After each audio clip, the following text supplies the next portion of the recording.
on your radio. It is at a fan upstate. Spectacular to have you, my dear friends. Welcome in. Great to have the Armada alongside for another 4-hour-long sports talk extravaganza. I am Rob Brown. Across from me on the other side of the metaphorical glass, in charge of this and every radio program that you've ever enjoyed. The Lamar Jackson of executive producers, ladies and gentlemen.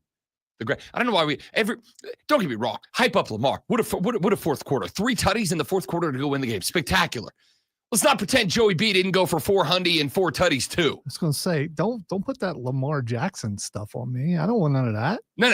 I'll be Patrick Mahomes, so he's having a down year, still undefeated. And I don't want to be a guy who's obviously protected by the refs, a team that's protected by the refs, a team that gets all the calls in Baltimore Ravens, and a team that never gets the calls in the Cincinnati Bengals. Why would I want to be a Baltimore Raven?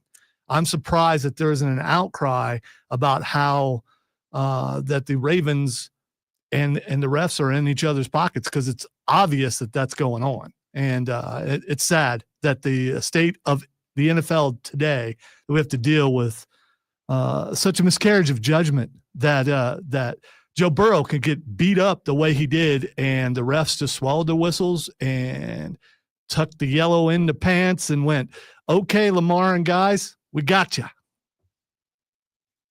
Does anyone else want to address that, or are we're just gonna?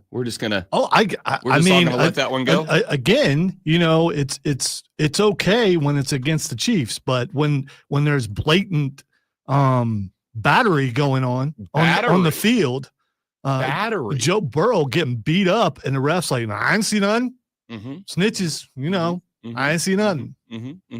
And you're just gonna pretend like that didn't happen. I'm not gonna lie, I did not watch the fourth quarter of this game. I slept. There are plenty of clips, including one that I sent to you, where Al Michaels and Kirk Herbstreit and the referee in the booth are clearly frustrated by the no calls. It's one of the last things I sent to you. It sure is. You know what? I'm down to listen to it real quick, because I have your volume up. If you just want to just throw it up there.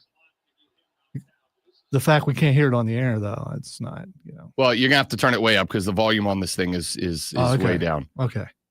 It takes a lot to get him knocked out, but this is a big hit on a blindside blitz for the corner, Marlon Humphrey. See his facial expression. Takes a big hit, and he's back out in the field, but on his way back down.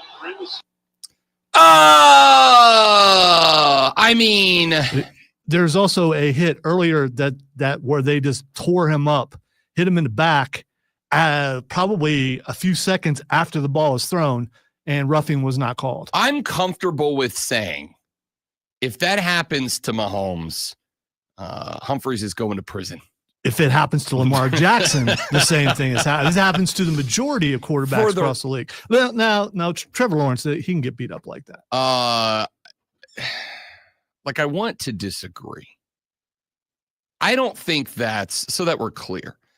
If this is Mahomes, that man has a jury trial set with capital punishment on the line. If you're watching just the first part of the video where he gets hit in the face, there's also the referee in the booth says there was obvious defensive holding, and then hands to the face according to the rules. That should have been a penalty. So I'm watching this hit, and I'm just kind of scrubbing it back and forth. Ball's gone, and Humphreys takes another 3 steps before he gets to Joe Burrow. And yeah, there's no. I would agree. I think that is based on what we consider roughing the passer in the year 2024. Yeah. I would say that absolutely qualifies.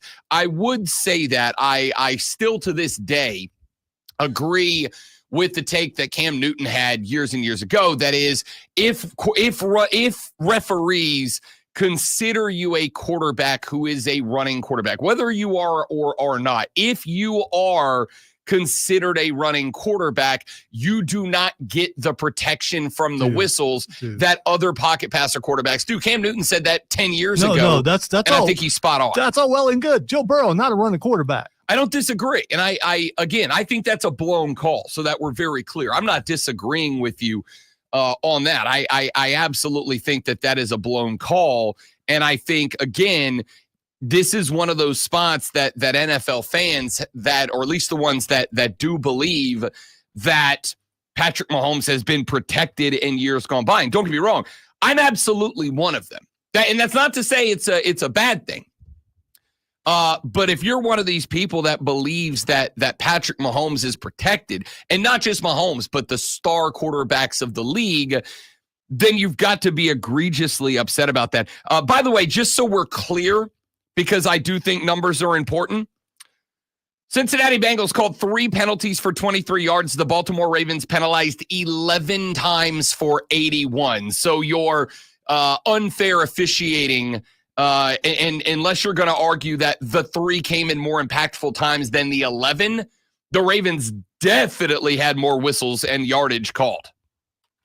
Fine, except when it matters, when the entire nation saw the face mask at the end of the game and watching it over and over again as Joe Burrow tries to throw the ball and dude just nearly rips his helmet off and no call. His helmet moves, dude. I mean, it goes forward. Oh, I'm not saying like it did. I haven't. Yeah. Send it to me, because I honestly, like I said, I'm a bad radio host this morning. The wife and I went out last night. We grabbed a couple of glasses of wine. We had a little charcuterie dinner on a Thursday night, and then we went home and watched some Clemson v. Bananas. Some Clemson. The boys had a ball last night. By the way, the boys had a blast. I sent you a video from LASIK.com. I got to tell you, the LASIK PR people are on fire right now. They have been doing nothing but sending out clips from the NFL with like LASIK discount coupons attached to them. It's pretty spectacular. Well, you got to see this because it's a closer look at what happened on that 2-point conversion. LASIK.com. Better vision, better calls. Yes, we're still offering NFL refs free LASIK. Yeah, I don't. So this is one of those spots where I'm watching it right now. Definitely a blow to the head. If nothing else, considering what the NFL has been calling. The helmet is moving. I mean, it's trying to pop off his head. Based on what we have seen called in the NFL in the last couple of years, I think if you're not going to call a face mask, because he doesn't technically, and you guys know technically is important, he doesn't technically, not a bouquet, grab the face mask of Joe Burrow. His hand kind of slides down it. It's hands to the face of the quarterback. You can't hit a quarterback high. You can't hit. That's what I was about to say. Yeah. What I was about to say was, I don't think you call a face mask on that. But considering we have seen in the last couple of years hitting the quarterback in the head, even if it is an accident, getting called for roughing, I would say, based on what we have seen the last couple of years, that I would qualify this as a missed shot to the head call. Is it egregious? No. If I was creating what I would consider the ideal football world, would I think that this should be considered a penalty? No. But based on the actual football world that we live in, yeah, it's hard to say that this wouldn't be roughing the passer hands to the head. Do I think the Ravens were getting protected last night? Again, I have not watched in its entirety the second half of this game. I watched the end of Clemson v. Bananas on YouTube, and I went to bed at like 10 o'clock last night. So I didn't watch the back half. I watched like maybe 4 or 5 minutes of the start of the third quarter, and then I was out like a light. I have not watched the end of it. Do I think the Ravens are a protected team? No, I don't. I don't think the Ravens are a protected team. I don't think the Ravens are getting the benefit of the doubt from the Stripes. Oh, without a doubt, they're one of the most protected teams in all the NFL, maybe in NFL history. No, you're wrong. Yeah, no, you're just wrong, dude. No, I'm not. There were 3 calls to 11 last night. I'm not. You clearly just stated sure like seconds ago that you didn't watch it. Sure. I don't. Again, you just sent me 2. And I'm not disagreeing with you. Those 2 calls were missed calls. I 100% agree. I just sent you another one, by the way. I do think from LASIK, because these guys now I know. I told you the LASIK PR people are on FRIYAY awesome. right now. Yeah. They are absolutely killing the game. I did see that one. I did see that one last night, or this morning watching the highlights. There is one where, who was it? Was it Watson, their tight end, who got just molested at the line? Joey B throws a laser down the middle. I will also say perhaps a bit of dramatic acting there, but hey, gamesmanship. If it helps you get the call, then go on, right? I'm not disagreeing. Those are egregious calls. However, missed calls in a game does not a narrative build around the entire setup. And I do not think the Baltimore Ravens are one of the protected teams in the NFL. I want to see all the memes, all the videos, all the players kissing the refs, all that kind of stuff, because Baltimore obviously has the same treatment. What this comes down to is Lonzo is upset about the narrative built around the Chiefs. Oh, no, I just want consistency, which is what you want too. I mean, obviously, you want consistency. I want consistency. Of course. Let's see it. Let's see it. This is about Lonzo's Chiefs having a narrative built around them that they are a protected football team. I don't know why this is about me. We're talking about Baltimore. I mean, that's what we're doing. But we're talking about the special treatment that Baltimore gets. Every game in, game out, year after year, Baltimore gets all of these non-calls and special treatment from the referees, and it should not go unnoticed, and it should be punished somehow. Again, Lonzo's upset that there's a narrative around his team. I know how. And so the strategy I know how. Let's make sure that they just don't win any playoff games. Let's do that. But it is what it is. Do I think the Ravens are a protected team? No, I don't. I think there are protected teams. I think to some degree the Chiefs are a bit protected. I think the 49ers are protected. I think up until recent years, the Dallas Cowboys spent more years as a protected team than anybody else in the NFL. Do I think that it is a league-wide conspiracy to promote one team or the next? No, I think, like I said, it's just the Jordan rules, right? Like we talked about this earlier in the week. There is an inherent bias because these referees they're people too. They're going to get it wrong. And for a lot of them, I'm assuming they're also football fans, right? Like I don't think you get a job in officiating football if you don't at least kind of like football. I think that there are tendencies inherent to protect things that are important, whether they are to you emotionally, fiscally, whatever. You protect things that are important to you. And guys like Patrick Mahomes, Lamar Jackson are important to the league. But let me be very clear. I don't think there's some league-wide conspiracy. Apparently is not. I don't think the Cincinnati Bengals are on the level of the Kansas City Chiefs in terms of financial importance to the league. No. Are they a good team? Yes. Do I love Joe Burrow? I absolutely do. Okay, so you're saying he's on the lower level and he's unprotected. He's one of the stars of the league. You don't let that kind of thing happen. No. It will not go unnoticed. No, I think this is going to be a conversation point on a lot of shows today, and I think it should. And I have said before, and I'll say again, not to sound deeper than it is, talking about football like a bunch of meatheads at 6:15 in the morning, but the things that take place in the dark can only change if you shine a light on them, right? This is why. Exactly. And that's what I just did. And now you're trying to, nothing to see here. But please, I don't think, please, nothing to see here. I don't know. It's not what I'm doing. I literally agreed with you 3 times. Like, no, I think the difference is, like I said, I'm sorry. I'm not trying to make this sound any kind of way. You are upset that there's a narrative about your team. And so the way you have elected to defend against that narrative is to try to cast the same aspersion on other teams. By the way, just want to point out, not upset. I'm just using the narrative to point out how dumb the other narrative is. That's all I'm doing. There's blatant disregard for Joe Burrow's life last night because the referees, the referees, they tried to rip his head off and tried to break his back. We saw that on the list of face mask calls. That was not trying to rip his head off. It's not about the face mask. About hands to the face. The fact that it's a good thing he got out of there without losing an ear or getting a nose broke or something. The way he got hit. ladies and gentlemen, the Emmy for outstanding dramatic performance goes to. I mean, let's not pretend that his helmet was facing the wrong way at the end. He got raked. He didn't get by the way, spun around. All you Ravens fans coming at me on the stream, listen, you guys say this about the Chiefs. I'm going to say it about the Ravens, and the nation saw it last night. Let's be clear. These aren't Ravens fans. These are just NFL people. No, they are Ravens. No, fans. they're not. I don't think you understand. They are. All right, let me put this into context. Yeah, one of those guys talks about the Ravens every day, so they definitely are. You're not even looking at what I'm talking about. No, like a referee.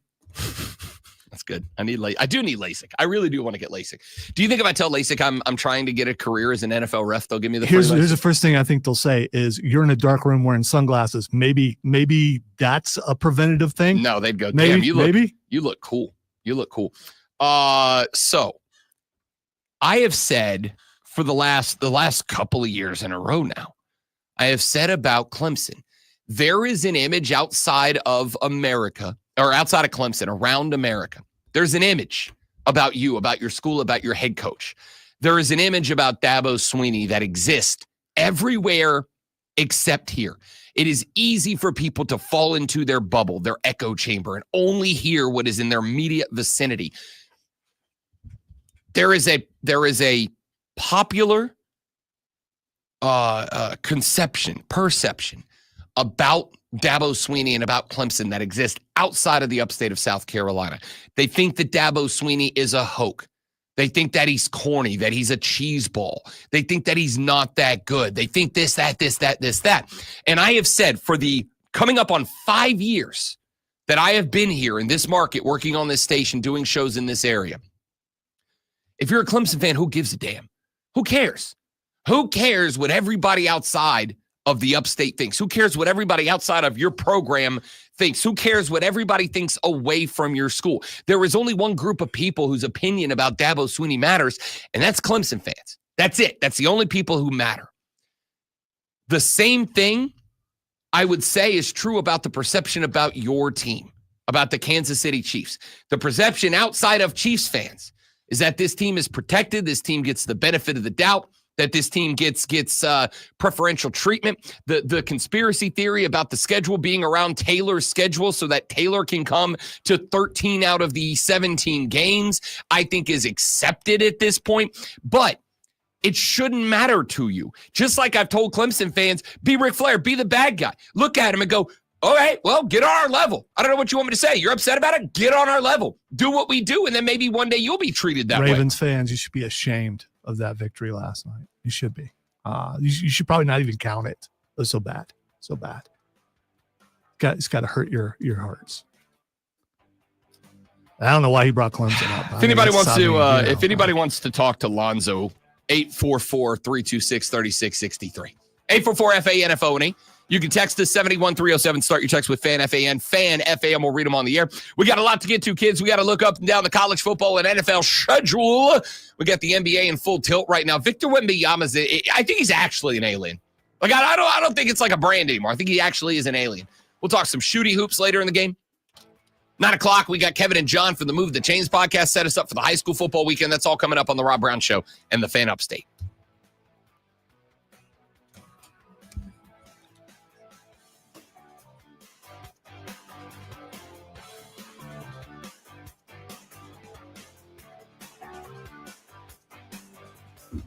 You know what I need to pull? I got Marty to record us one of those bumps. Hey, it's Marty Smith. You're listening to the Rob Brown Show. I need to pull it and send it over to you. You should do that. I'm glad you remembered a week later. At least you remembered. I mean, you know.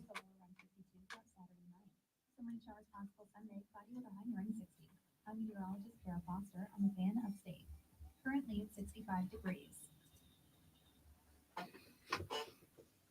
Well, I'm an orthopedic surgeon, board certified. Meet Dr. John Herzog, who's really done his share of knee and hip replacements. But these days, he's encouraging his patients to look at regenerative medicine options, now available at QC Kinetics. I'm kind of the anti-surgeon right now, and a lot of my buddies, if they hear me talking, they're going to give me a call. Dr. Herzog says advances in regenerative medicine can give your achy joints lasting relief, using highly concentrated healing agents from your own body to repair and restore damaged tissue. We take the fluid out of you, we concentrate it, and put it in an area where they couldn't normally get to and facilitate healing. Are you suffering from constant pain due to arthritis or injury? Maybe it's time to look at alternatives to drugs and surgery at QC Kinetics, the nation's leader in these exciting treatments. What could be more natural than using your own body to heal yourself? Call QC Kinetics now for your free consultation. Call QC Kinetics, 864-448-3772. That's 864-448-3772. 864-448-3772. Hosting a holiday party? Then Social Latitude Playground and Pub is your answer for a season of fun. No party is too big or too small. Need the perfect gift card for all ages? Who wouldn't want a gift card for the place voted the best restaurant at this year's Artist Fair? Learn more at sociallatitude.com. I'm Brian Tedesco, CEO of Blaupunkt America, the pioneers of the car stereo. Today, we're not just about sound systems. We are revolutionizing the e-bike scene with Blue Dot Bike. Thanks to AmericanEagle.com, our online presence now features a dynamic e-commerce website that showcases the quality and affordability of our foldable e-bikes. And our collegiate e-bikes, just perfect for the college fanatic. These e-bikes offer a new way to experience freedom on two wheels, no matter your age. When we needed a top-notch website to match our cutting-edge e-bikes, we turned to AmericanEagle.com. They made the impossible seem easy, tackling digital challenges like pros. Check out the Blue Dot Bike website to see AmericanEagle.com's amazing work in action. Need the best in website and digital marketing solutions? AmericanEagle.com is your go-to. They've been a game changer for us, and they can be for you too. Visit AmericanEagle.com or call 877-WEB-NOW1. That's 877-WEB-NOW1. Sponsored by eBay. Don't mean to tell Mike business, but it's on Twitter, okay? It's not fake news.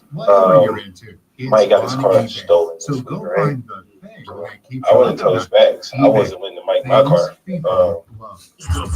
I said bags, Mike got his car stolen. On your radio at 97.7 FM, 1330 AM. I told his bags, thank you for letting him your car. Y'all have a beautiful day. Your smart speaker, USA Play 97 The Fan Upstate. On your HD radio at WFBC HD3. This one more time and on your computer at thefanupstate.com. Talk to Robin Lonzo. Call 844-FAN-PHONE. That's 844-FAN. This is something that's a bit of a throwaway, but I also adore it more than I can tell you. For those of you that are familiar with the online community known as Reddit, Reddit, it's effectively a user-driven conglomeration site, okay? You go here and there's a subreddit, they call it, which is just a spin-off page of the main page of Reddit for anything and everything you can think of. It is a place where fans of anything you can think of, and when I say anything, I mean damn near anything, can gather and have one online page that they can share things, have conversation, yada, yada, yada. And that includes the National Football League. The National Football League has a subreddit page that has 11 million members on it. 11 million football fans from around the globe come to this page, and it is a place that they can gather, they can discuss, they can debate, they can post memes, whatever they want to do. It's just a wide open page. Do not go to it during work. Not that it's like over the top, but it's just there's no censors on it. It has very little censor or moderatorship on it. Anyway, one of the things that regularly happens on Reddit is what is called an AMA, an Ask Me Anything. And on an AMA, well, who's answering? Whoever is the person. It's like basically who decides it's time to ask? Someone's got to be in charge, right? I'll explain it. Okay. So the way it works is a person, an individual, an ex-player, an ex-coach, a commentator, anybody that has any level of celebrity within that subject, and in this case, the NFL, but it could be anything, can get on Reddit, can orchestrate and organize an AMA, and it's basically just an internet forum. So you can get on there and you can type your question and paste it to the website, and then that person can answer. And usually, with the biggest names, it is organized and orchestrated by a PR team, right? So like the PR team will set up the AMA, and at a specified time, the subject of the AMA will sit down with the PR team and take questions from people on the internet. And now, as you can imagine, sometimes that can get a little squirrely. Sometimes it can get a little sideways. Now, the concept of the AMA is ask me anything. It does not have to be dialed in to the subject of the thing. Kirk Herbstreit did one during this offseason and spent more time answering questions about not football than football. You can ask football questions, but you can also say, hey, Kirk, what's your favorite food and why, or whatever. Well, a couple of days ago, as I was scrolling through Reddit, as it is a wonderful news compilation site for the internet, I came across one that was titled, Lonzo, hi, I'm Ndamukong Suh, defensive tackle who has played 13 seasons in the NFL. Ask me anything. You want to guess how this went? Why'd you step on their head? Questions like that. I'd be. Oh, let me just. Have you been to anger management? Let me dramatically read you some of the fit questions. On a plane. There's a lot of questions. Here are some of the questions. In fact, here's a handful of the questions that hit Ndamukong Suh before he even sat down to start answering questions. The first one comes from a Reddit user named Break Our Bones, who asked the question, Ndamukong, have you ever heard the famous nursery rhyme? Roses are red, violets are blue. Unsportsmanlike conduct in Ndamukong Suh. Number 2, from a Reddit user Thunderclies. Why did you stomp that guy? End of question. Just that guy. Why did you stomp that guy? From Reddit user Succubus. Quote, hey, Ndamukong, loved... Succubus. No, it's not spelled that way. It's Reddit. You get to use your own username. They spelled it Succubus. Oh, as in. There you go. There you go. All right. Why are you assuming it's a he? Hey, Sue, loved watching you throughout your college and NFL career. My question is, can you rank these wonderful memories in order of most memorable to least? Shoving Evan Dietrich Smith into the ground and stomping on his arm, kicking Matt Schaub in the groin, low blocking John Sullivan, stepping on Aaron Rodgers' calf, kicking Alfred Morris's helmet off when he was lying on the ground, choking out Ryan Mallett, and horse collar tackle on Zach Zenner. Reddit user New Structure 9899 said, who thought this was a good idea? Which is a wonderful question. Reddit user Night Movies 2 said, of all the players that you stomped on, which one was the most worth it? At Reddit user NY Jet Legend N Reed, quote, did you get mad when Cam called you Donkey Kong Sue, or did you think it was hilarious? Reddit user Drunk Coward of Death, did you ever attempt to intentionally injure a player? Question mark, question mark, question mark, question mark, question mark, question mark. What was his name again? Drunk Coward of Death. Okay, all right. It's a good one. Reddit user Redditan. Oh, this will be fun. Yeah, I completely agree. Captain J.L. Picard said, who is on your PR team and why do they hate you? ... Or are they just stupid? Fair question. Reddit user Chunky Explosion said, quote, have you considered taking up winemaking in retirement? I suspect you'd be a natural. My favorite so far. That's a good one. Yeah, That's a good one. Yeah. That's a real good one. Follow-up question from Reddit user Chris Bosch is a great raptor. Follow-up question, Ndamukong Suh. If you had a bar, how cheap would the shots be? That's great. Reddit user Bang Tanum said, how much did you hate Jay Cutler? Another Reddit user said, do you remember when you stomped that one player and then proceeded to lose? Which was followed by 99 comments of, which one? Texter said, which one of your extracurricular fouls after the whistle was your favorite? Here's another one. When you were suspended for bashing Evan Dietrich Smith's head into the ground 3 times and then stomping on his arm, you never really apologized to anyone. And when questioned about it, you just said, it's between me and the man upstairs. My question is, do you think he's ticked off at you? Which I think is a fair question. Texter said, where in the top 5 dirtiest players in NFL history do you think you belong? 1 or 2? Texter said, do you feel like your reputation as a player ever hurt your playing career? Let's see. There were some great ones out there. My point is, nothing deeper than this is hilarious. Damakong, what's your favorite song and why is it Stomp by the Brothers Johnson? Great question. Damakong, if you could do it all over again, would you stomp Matt Schaub in the bleep even harder? Damakong, are your head stomping days behind you, or should we be terrified of public places? I don't have any take here. I don't have any sophistry to share with you. This is just the funniest thing I saw on the internet this week.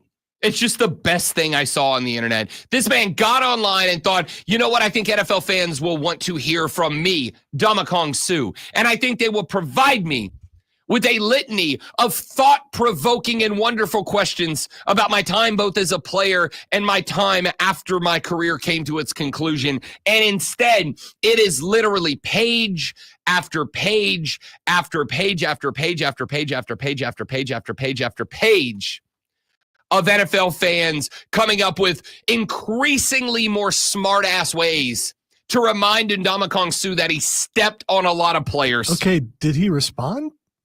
Not to many of them.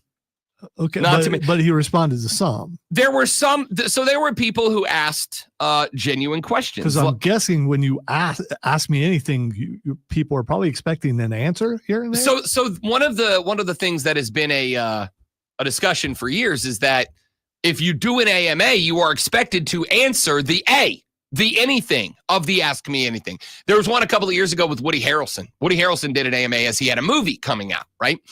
And so he went into the movies subreddit and did an AMA.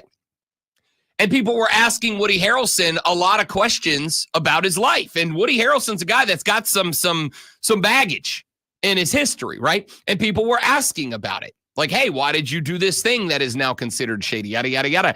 And he just kept responding with, I'm not here to talk about that. I'm here to talk about my upcoming movie. And he got busted up because of it. People were like, that's not what an AMA is. That's a press tour. Just do a press tour.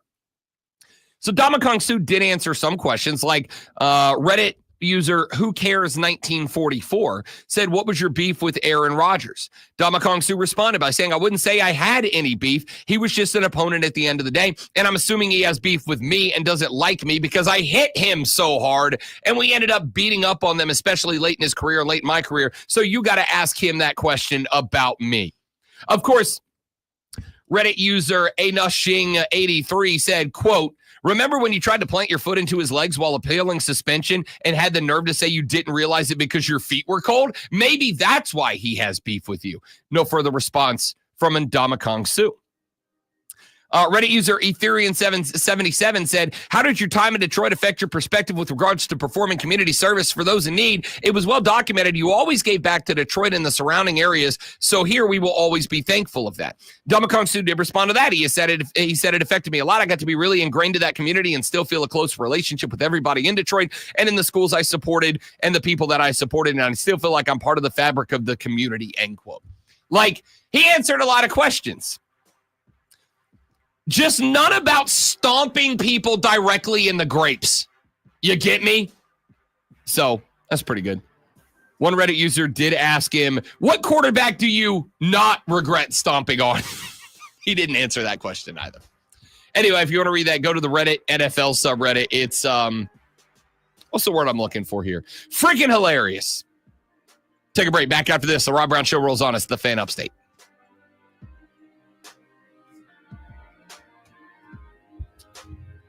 Oh, hello, Christina Caruso, the apple of my eye. Happy Friday, buddy. I hope you and your worthless husband and your beautiful children are all very well.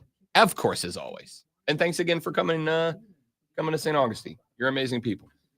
And Dan, look at this. It's like a college reunion up in here. Danny, what's up, handsome? How you doing, big dog? Got my entire college fraternity circle coming up in here today.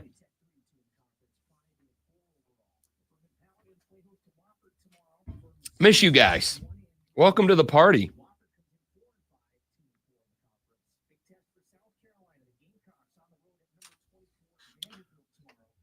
Florida on Central Time? Where I went to school is. Where I grew up is not. Scratch that, reverse it. Where I went to school is not. Where I went to school is Eastern. Where I grew up is Central. Florida is split about 10 minutes west of Tallahassee. So the Panhandle is Central, and everything from Tallahassee down is Eastern.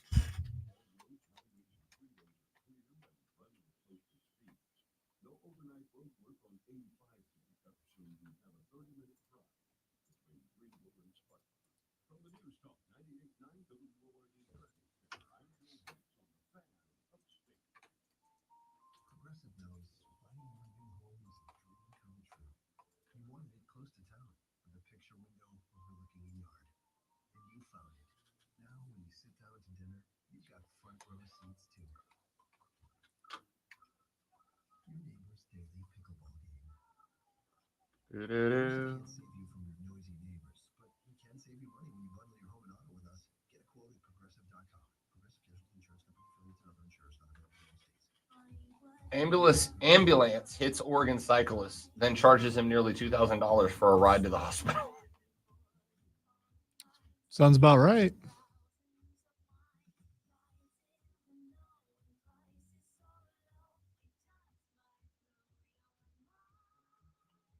TGI Fridays reports that they have over $50 million in unused gift certificates in circulation.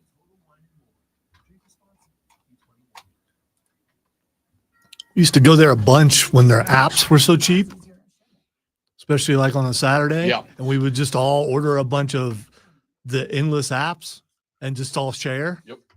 When I was a bartender and we got off of work at 2 a.m., TGI Fridays was 24/7. And so, like, pretty much everybody that worked at the bar, once we were done cleaning and closed up, we would all go to Fridays pretty much 7 nights a week and just smoke endless apps.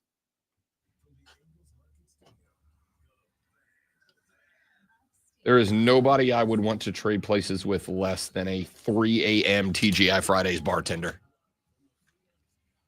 But they allowed But they made a buttload of money because the only people they're serving are other bartenders. Ah, okay.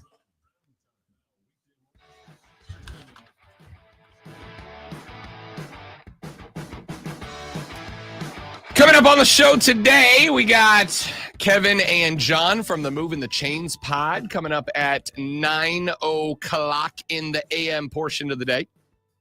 I am working on seeing if we can get our dude Chris Miller in here today. I know he is he's signed up busy because, and this may shock you, the South Carolina Gamecocks are they're busy this week. He also does other things. He does. Especially on Friday nights, I believe. I believe that he consistently and repeatedly wins South Carolina Sports Broadcaster of the Year awards. So he's a very busy person. And I got to tell you, you know how I know he's good? Because I keep coming in second place. Wow, that's probably the most arrogant thing you've ever said on the air. Hey, man, we've won 3 out of 4. No, you know how I know he's good? Yeah, if he beats me every year, he's good. He beats me every year. That's pretty. That's something a guy who's wearing sunglasses inside would say. You get mad at Kobe Bryant when Kobe said, "I'm the best"? No, you went, "Yeah, you are." He wasn't. So no. Why would I get mad at that? I have. All right, real quick. We won't hang on this. It's going to circle back around for the audio blitz later on today. Can I tell you I have found a subsect of the internet that I have fallen in love with? Dark web? No. Yes, but for different reasons. All right, I can't say that. That's a joke.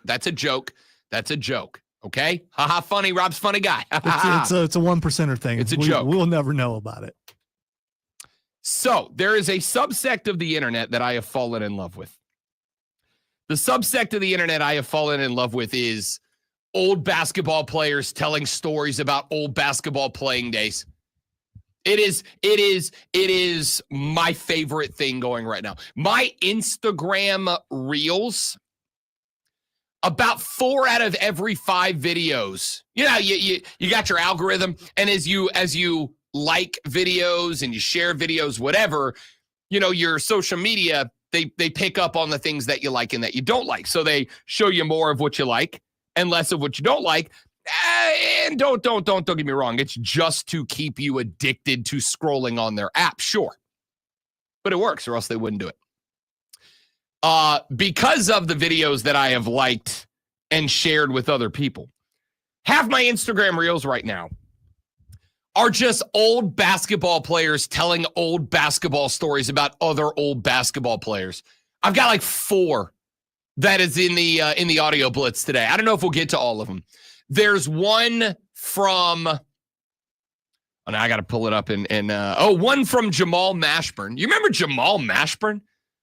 There's one from Jamal Mashburn that is a story about about Larry Bird during the 1992 Dream Team run, or maybe it was the 96 Dream Team, or whichever one it was. Dream Team or Dream Team 2. But there's a story about Mashburn when they brought in the guys that were on the college side of that roster that year to play the guys that were the NBA side of that roster. And he tells a story about Larry Bird talking smack and basically telling the college kids what he was going to do with the basketball before he did it, and the amazement that they had. I got one.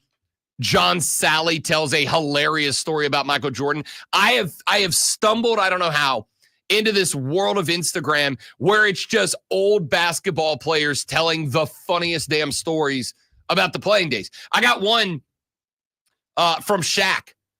He and Chuck Barkley were getting after it one day early in Shaq's playing days. He said, I like Chuck, but Chuck was also a physical guy, and me and Chuck would, we'd get into it a little bit. He said, during a game, I got into Chuck's ribs a little bit. Chuck turned around and threw a basketball at me. He said, I was ready to knock that bleep's head off. He said, we were about to get at it. And Chuck's mom called me after the game. It was like, hey, y'all knock that bleep off. He goes, when the moms get involved, you can't go like that no more, right?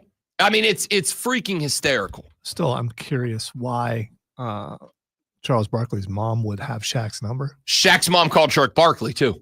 The mom's crossed. Okay. The mom's crossed the street. Okay, because I was, Chuck's mom called Shaq, said, Shaq, knock it off. Shaq's mom called Chuck, said, Chuck, knock it off. You boys get along, hug it. Literally told them, hug it out. And I don't care if you're a 7'2" dominant center, one of the greatest of all time to play the 5. When mama calls and said, handle your business, knock this crap off, you knock the crap off. Spectacular. So we'll play you some of those stories later on. I've also got, we have more Xavier Leggett sound today. That's always great. We're going to talk about that later on in the show. Again, Kevin and John, 9 o'clock. Next hour of the show, water cooler cheat sheet coming up to start the top of the hour. And then we'll see what happens after that. Do have a couple of other things. We got Monday Night Football last night. We talked about that. Are the Bengals done? I think they're done. It was Thursday Night Football. That's what I said, right? Yeah. I definitely said Thursday Night Football no, you didn't. On Friday morning. Don't take us back to Tuesday. It's Friday. I definitely said Thursday Night Football on Amazon Prime. I think the Bengals are done. Or if they're not done, they cannot lose another game. I think that they are their margin for error has been exhausted. There is no path back from this that doesn't involve, I'm not going to say being perfect, but they cannot afford to lose to anyone who is not a bona fide Super Bowl contender the rest of the ride. Thanks to the outcry of the world, including on this program earlier today, they are now going to get all the calls the rest of the year, and they're going to come back. 6-4 go the Cincinnati Bengals right now. They are third place in that division. The problem is that they are a full 3 games back. Here's the interesting thing. The Bengals are 1-4 at home. They are 1-4 at the house. They lost at home to New England to open the year. That's all we knew. That's I think where we all knew kind of the Bengals might be in trouble. They lost to the Commanders at home. That, at the time, felt like it might be a bad loss. Not for me. I told you the Commanders were going to be damn good this year because I know ball. But you lost to the Commanders. You lost to the Ravens at home once already. Now you've lost to them on the road. You lost to the Eagles at the house. Like, they're 1-4 at the house. That's not great, man. It's not good. I told you what I thought coming into this year. I thought the Bengals were going to have a problem. And I thought the Bengals were going to have a problem because of the offseason. Like, you had Joe Burrow, who can say he's feeling better, but like, you can still see him kind of working that throwing hand out, right? Like, I don't think he's 100%. So you had a quarterback who could not really be a quarterback during the offseason. I had one receiver that was out due to injury. I had one receiver that was out due to contract issues, right? Like, this team went the entire offseason not as a team. And when this is the risk that you run building an NFL franchise, building an NFL team, I should say, that is predicated on timing and precision. You run this risk. If you are predicated on timing and precision, and you find yourself in a spot where you can't be working on timing and precision for any length of time, it's real easy to get bad. It's real easy to lose it all. This is why, historically, not consensus, but historically speaking, if you are, say, a college football playoff team and you make it to the playoffs, this is why I have said, as much as I, as a fan, enjoy it, as somebody who wants the best football, I don't. This is why I've always had a problem with there being a damn near 2-month layoff between the end of college football's regular season and the playoffs. One of the reasons I'm actually glad for the 12-team playoff is because now teams that are predicated on precision and timing, teams like, I don't know, the Oregon Ducks, for instance, they are not going to have the same length of time where all they can do is practice against air, right? Because you can't simulate a game. It's every coach you've ever talked to will tell you. You can go as hard as you want. You can be as disciplined as you want. But at the end of the day, there just is no way to simulate a football game against a different team. There's just no way to do it. And so the way that I've always looked at it as, if you're a college team and you're built on precision and timing, you have an inherent disadvantage built in headed to the playoffs. Well, with an NFL team, like, this is why I say, and again, I'm not saying this to talk gambling. I'm using gambling to make a point. This is why weeks 1 and 2 of the NFL season, I bet every under on every game. Why? Because NFL offenses need time to click, need time to find their rhythm, need time to get on the same page, need time to build that chemistry. Defense is a little bit less so, right? At the end of the day, I can just tell my guys on the defensive side of the football, go run a 3-4 base with a double high safety and, like, just play defense. And it's a little bit easier. With an offense, my quarterback and all 3 or 4 or 5 receivers got to be on the same page. My running back needs to learn the pacing and timing and spacing of the offensive line. My quarterback needs to understand the pacing of the running back who is playing off the pacing of the offensive line. There's all these different little relationships that have to be considered when you are talking about an NFL offense.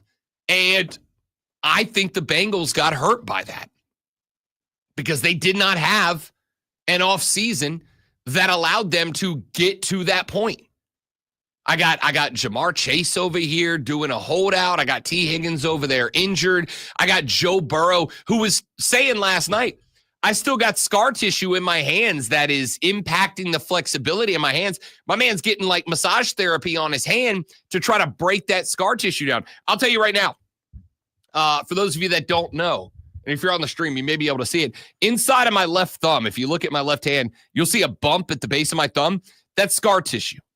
In my 11th, going into 11th grade, which was 2 years ago now? Oh, God. Oh, going into my 11th grade, off season one time, I fell and I got an injury that's what's known as a gamekeeper's thumb. Basically, I popped every tendon and ligament that connects my thumb to my hand. When it happened, my thumb was quite literally just dangling off the end of my hand. All right. And I had two options. Option number one was surgery to surgically reattach those tendons and those ligaments. Option number two was to put my hand, my thumb in a cast and hold it there for a number of months and let it heal naturally. And when we were going through the process, the orthopedic doctor that I was working with said, look, here's the deal. If we go in there and we surgically repair it, there is a chance that it could end up not going well, and you could have limited mobility, limited use of your thumb. B, we could accidentally cause nerve damage, which could cause you to either not have feeling in your thumb or lose usage of it entirely. Or we can put you in a cast. We can let that thing heal up, in which case you may not get 100% flexibility in your thumb back, but we will be able to make sure it heals and you still have feeling and yada, yada, yada. What do you need a thumb for? Opposable thumbs are literally what separated us from the rest of the great apes. Opposable thumbs in a bigger brain cavity. That's what did it. Maybe some of you. That's more than fair. So I have a mound of scar tissue in my thumb. If you're not watching on the stream, you should go there, facebook.com. Not to look at my thumb, you weirdos, just to join. But well, you are showing it. I am. So if you're into fingers, if you're into or thumbs, yeah, for just $9.99 a month, you can subscribe to my only thumbs. So I got this scar tissue bump, and what I can tell you is it healed, but I don't actually have full flexibility back of my thumb because I didn't learn this until way too late.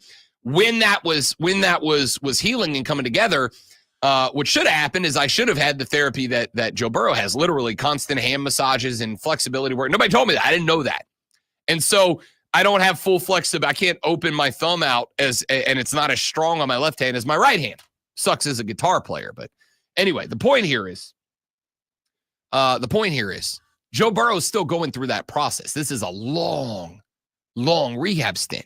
So he's still going through that process. It's really difficult knowing that the refs are on the other team's side and you can take hits like that. That's going to make your rehab process a lot longer. Stop it. So you had Jamar Chase holding out for a new contract. You had T. Higgins out due to injury. I had Joe B., who was not capable of having the offseason that you would want a quarterback who runs this type of offense to have. And I would point out, with all of those things considered, my man still went for 400 yards and 4 touchdowns in this game. Guy's still pretty damn good. I still don't think he's back to 100% yet. And I believe that the Bengals are just now getting on the same page. The problem is they bumped up to the Ravens last night. And the Ravens are a very good football team. So I think what you saw last night was two really good football teams, except one of them has been on the same page all year long, and the other one is just getting there. I think the Bengals are going to be fine. They've got the Chargers, winnable game. Steelers, winnable game. Cowboys, winnable game. Titans, unlosable game. Browns, winnable game. Broncos, winnable game. Steelers, winnable game. That's the rest of the ride. The Cincinnati Bengals might have the easiest back half of the schedule in the National Football League. The question mark is, can they take advantage of it? Well, if that team threw for 450 and 4 touchdowns last night, the answer is yes. But they do not have any more room for error. They will have to, I think, in the final, what are we looking at, 7 games? I don't think they can do worse than 6-1 if they want to get into the playoffs. Are they a threat if they get into the playoffs? You're damn right they are. But I think they got to go 6-1 the rest of the ride to get there. Super Bowl caliber sports flash from the great one. The Baltimore Ravens, after they paid the refs, came back from the largest deficit they've faced in 3 seasons, and the Ravens defense stopped a Cincinnati 2-point conversion with 38 seconds left to win 35-34 and nearly took Joe Burrow's head off. Thriller over the Bengals. Lamar Jackson threw 3 4-quarter touchdowns passes to rally from down 21-7 and finished the night 25-33 for 290 yards and 4 touchdowns. Another game, another win, as Carolina Hurricanes streak has grown to 8 after defeating Pittsburgh 5-1. Jack Roslovic scored twice, while Jordan Martinuk added another en route to the win. Carolina is tied with the Jersey Devils atop the Metropolitan Division. Tune in tonight at 7 as Furman Paladins take on the Belmont Bruins in hardcourt action. It's Furman versus Belmont right here on your home for Paladins basketball, the Fan, upstate.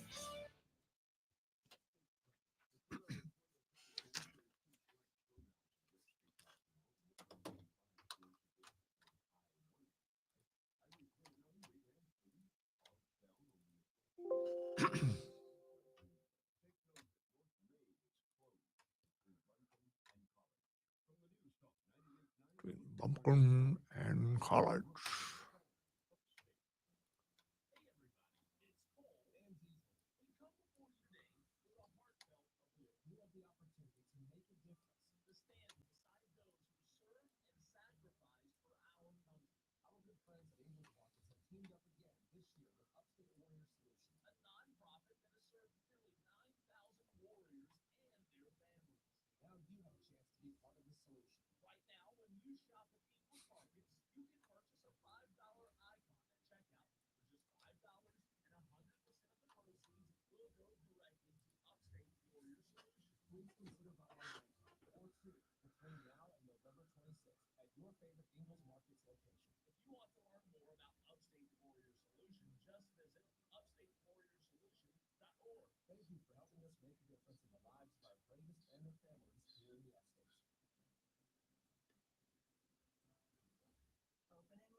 Message brought to you by MTC Federal.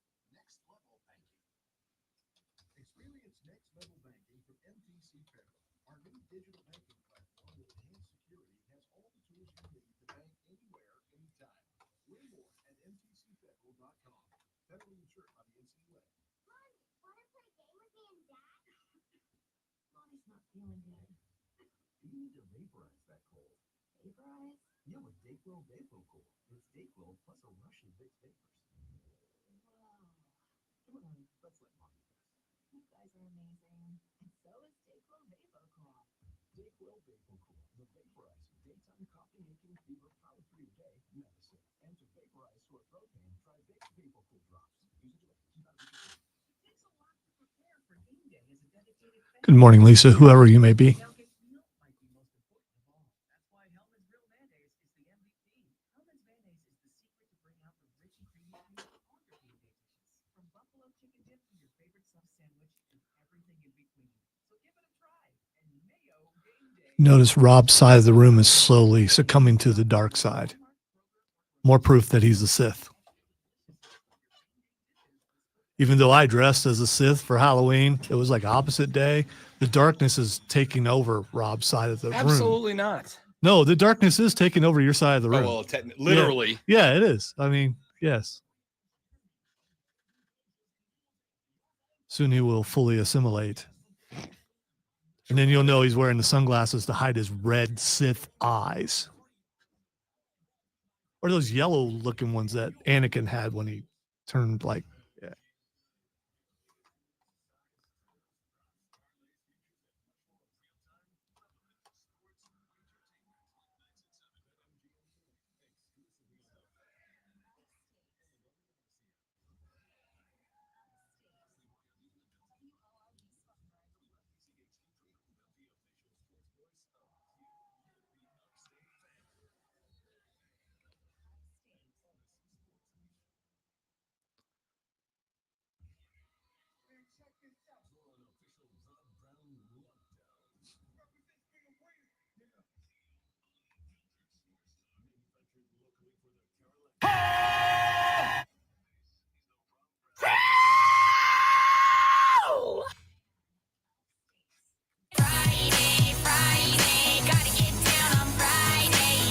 Coming up on the show, just confirmed, 8:40 a.m., Chris Miller will join the program, the host of the pre, half, and post-game shows for the South Carolina Gamecocks. We'll talk a little Gamecock football with Chris Miller coming up at 8:40, 9 o'clock. Kevin and John of the Moving the Chains podcast will be here to run you through the high school football action of the weekend.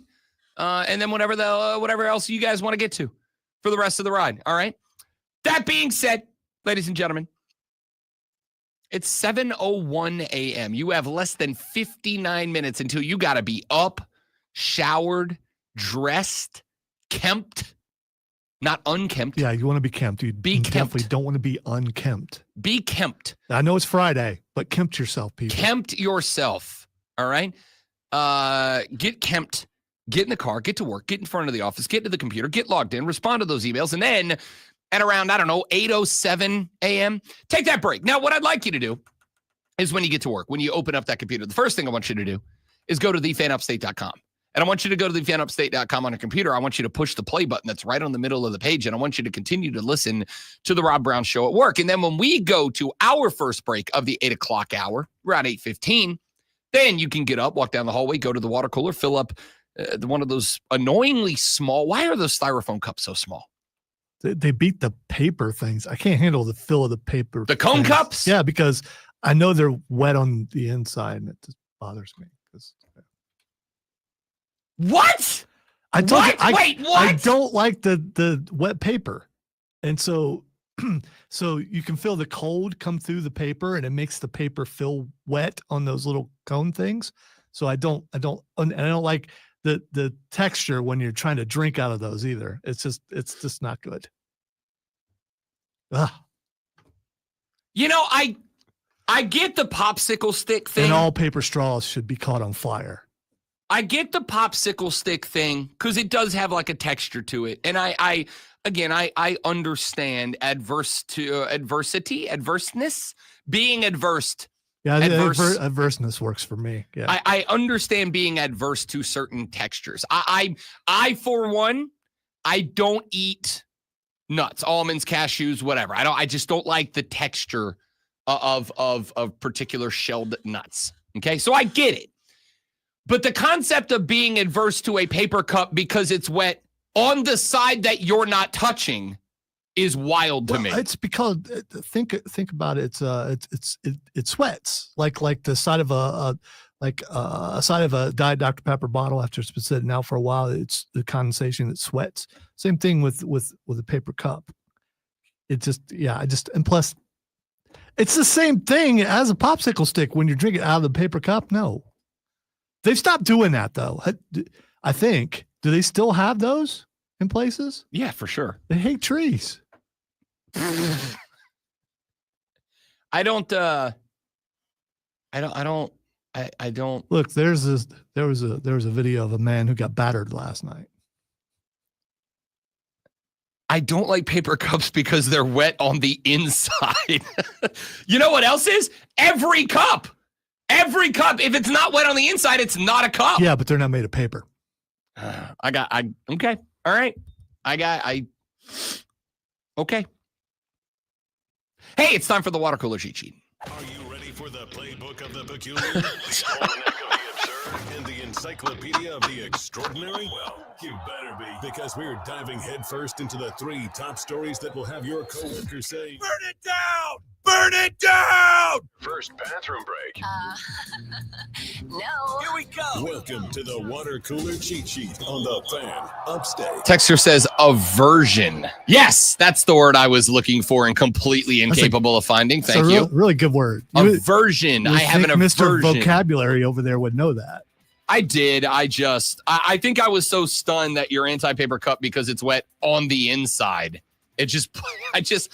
My brain was spinning in circles trying to come up with a response to that, so much that I blanked out on how to words good for a minute there.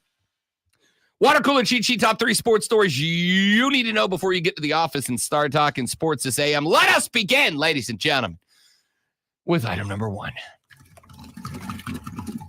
Facing the largest deficit in the fourth quarter that he has faced in 3 years. Lamar Jackson able to come up with another dazzling display in the fourth quarter. 3 touchdown passes and 1 scramble that turned a potential 20-yard loss into a 10-yard gain.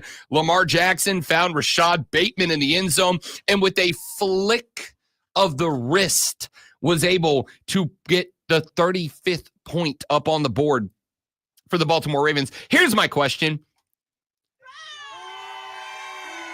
Oh no, someone threatens almighty Patrick. We can't have it. What? Oh, I thought you were talking about Baltimore and Cincinnati. Jackson threw 3 fourth quarter touchdown passes. The Ravens stopped Cincinnati on a 2-point conversion with 38 seconds left to play to hold off the Bengals 35-34 on Thursday night. The Ravens rallied from a 21-7 third quarter deficit, overcoming a monster game from Jamar Chase, 267 yards, 3 touchdown catches for him. Whatever. Baltimore coach John Harbaugh said, quote, "It starts with Lamar and oftentimes it ends with Lamar, but in between Lamar and Lamar, there's a lot of great players out there that are surrounding him." I think that's kind of where our offense is at right now. The Ravens amassed 389 total yards of offense. 231 of them came in the fourth quarter. Chase finished with 11 grabs for 264 yards and 3 touchdowns, including a 5-yard tutty in the final minute to bring the Bengals within 1 point. Cincinnati, which had lost to Baltimore in overtime last month, decided that instead of risking that, they were either going to win it or lose it. With 38 seconds left to play, decided to go for 2 and the lead. Joe Burrow's pass for Tanner Hudson sailed high. Zach Taylor said after the game, quote, "We had our opportunity. We got down there, went for 2, and it just didn't work out for us. This team is going to continue to put us in good positions, and there's going to be a point in the season where that turns," end quote. The 14-point deficit, as mentioned, the largest for the Baltimore Ravens since the finale of the 2022 regular season at Cincinnati, a game in which Jackson missed because of his injury. The last time the Ravens trailed by 14 with Jackson on the field was 3 years earlier to the night, back on November 7, 2021, when Baltimore rallied from a 24-10 deficit to beat Minnesota 34-31 in that game. Cincinnati had the ball up 14 in the third, but a fumble by Chase Brown gave the Ravens a short field. Lamar Jackson scrambled along the sideline, set up a Derrick Henry 1-yard touchdown run with the ball at the 11. Jackson dropped back, retreated all the way back to the 30, then outran the entire Cincinnati defense to the sideline, turned upfield, managed to stay in bounds all the way down to the 1-yard line. Derrick Henry would end up punching it in to wrap up. Lamar Jackson finished through the air, 25 of 33 for 290 and 4 touchdowns. He also had 33 on the ground. Derrick Henry, 16 totes for 68 yards and 1 touchdown. Tylan Wallace finished leading all receivers for the Ravens, 115 yards on 3 catches, including an 84-yard touchdown. Touchdown passes also to tight end Mark Andrews and Rashad Bateman, as well as Nelson Aguilar. For the Bengals, Joey B had a night, 34 of 56 for 428 yards and 4 touchdowns. Jamar Chase caught 11 footballs for 264 yards and 3 of those touchdowns. The other one went to tight end Tanner Hudson, who had 42 yards on 6 grabs and 1 tutty. However, the Bengals, and this is where the game gets lost, had just 49 rushing yards, 42 of them from Chase Brown when it was all said and done. Also, the most egregious non-call since that infamous New Orleans non-call back in the day. I don't know. Chiefs had one against Atlanta. That was pretty bad. The most too. Egregious since that New Orleans non-call.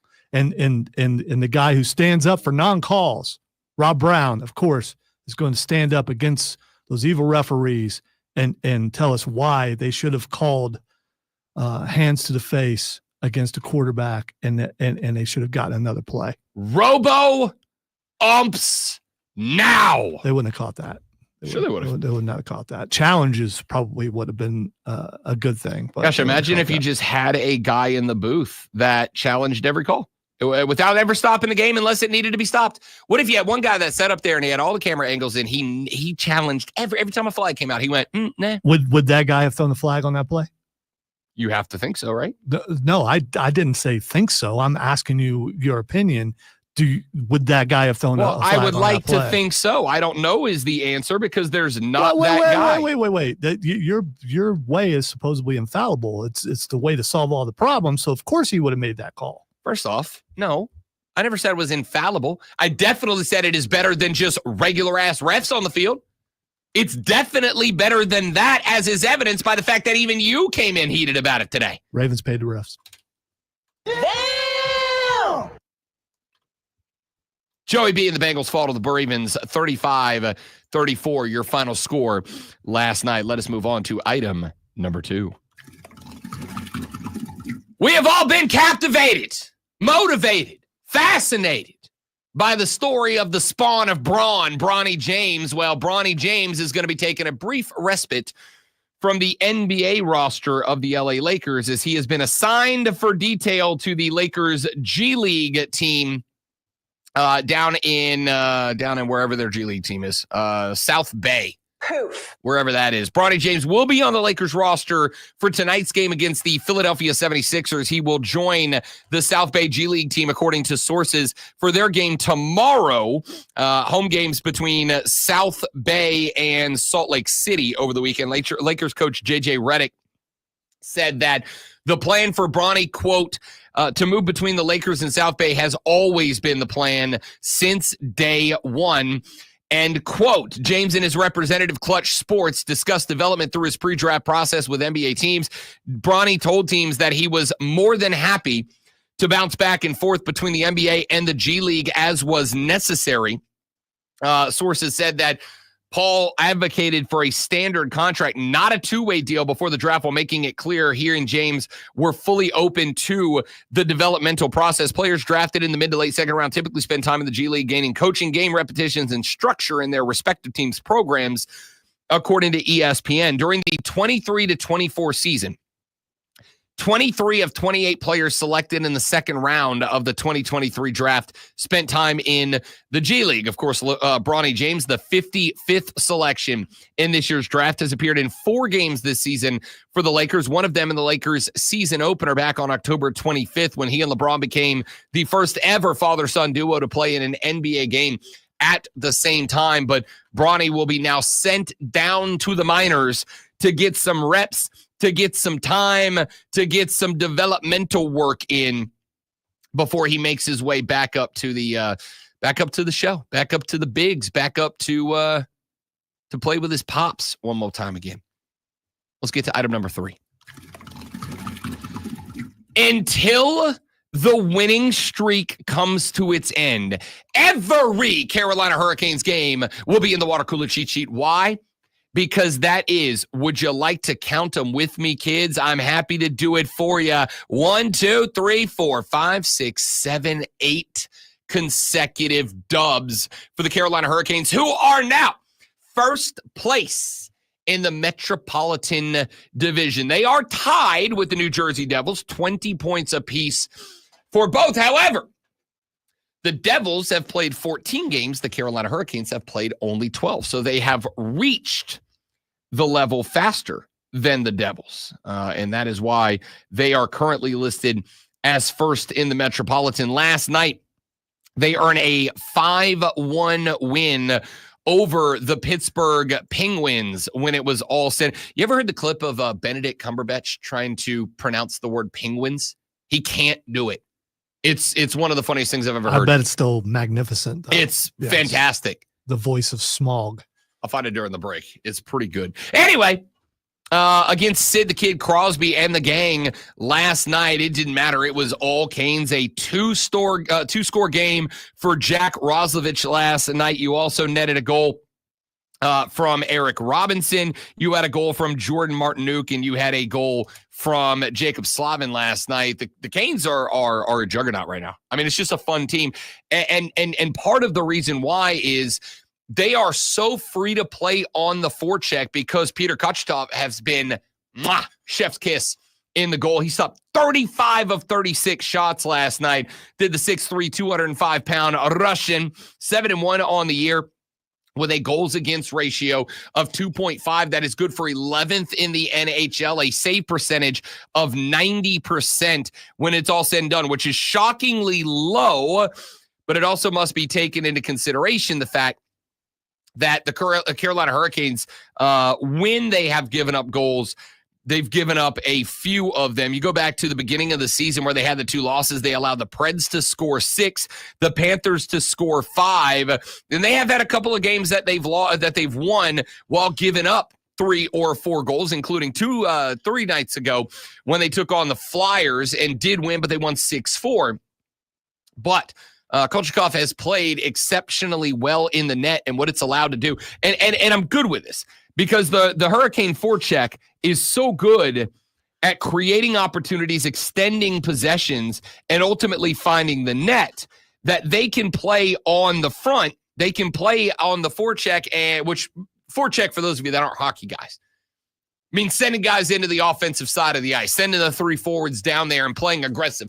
In football, we'd say playing aggressively. In soccer, we'd say playing on the front foot. In hockey, it's the forecheck. This team is so good at playing on the forecheck. This team is so good at being efficient with the puck up front that they are willing to allow teams to counterattack, which is where the majority of the goals against Pewter has come from. It's been teams breaking away on a counterattack, but they are so few and far between that ordinarily you can, Carolina can give away a goal or 2 on a counter from an opposing team and not have to worry about it because the forecheck is so good, they're getting 4 or 5 on any given night. This team's fun to watch play. If you like fast, aggressive, upfront, attacking third hockey, and you're not watching the Carolina Hurricanes, you're missing out. This team's fun to watch right now. 8-game winning streak has them tied in points atop the top of the Metro Division, but number 1 in terms of efficiency in games played. Carolina's fun to watch right now. If you're not watching them, you're missing out on just good. Even if you're not a hockey fan, they're fun to watch because it just never stops. Banger after banger. We got to take a break. Back after this, talk a little football when we come back on the Rob Brown Show in the Fan Upstate.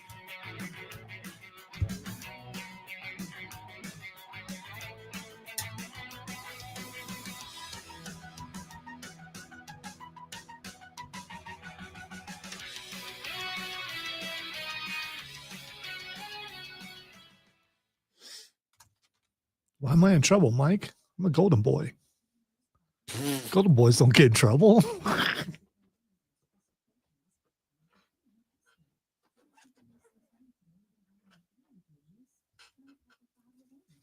Look, sort of blue sky. Weird. Are we allowed to have those here?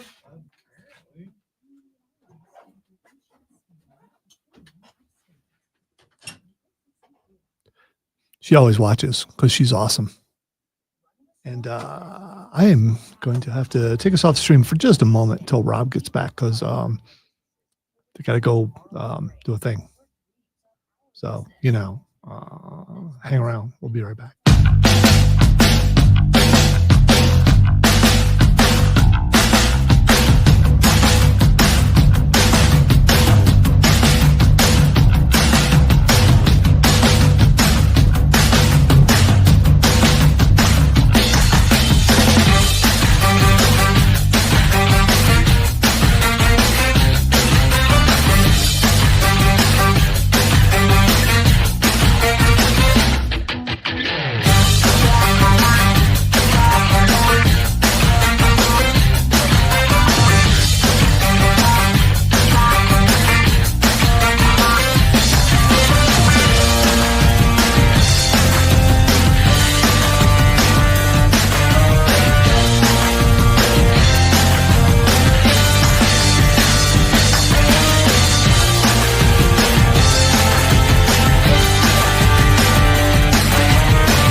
Yes, it is.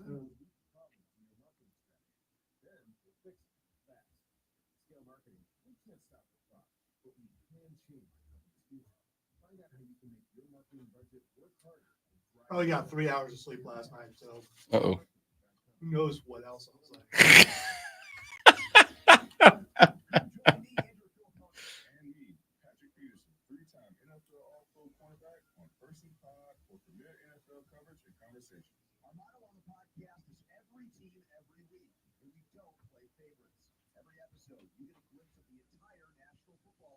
There's pain that I napped too long, and then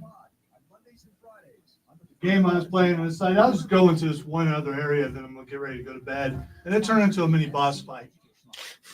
As in, oh look, I have to fight a dragon, backed by an evil god. I'm defeating said dragon.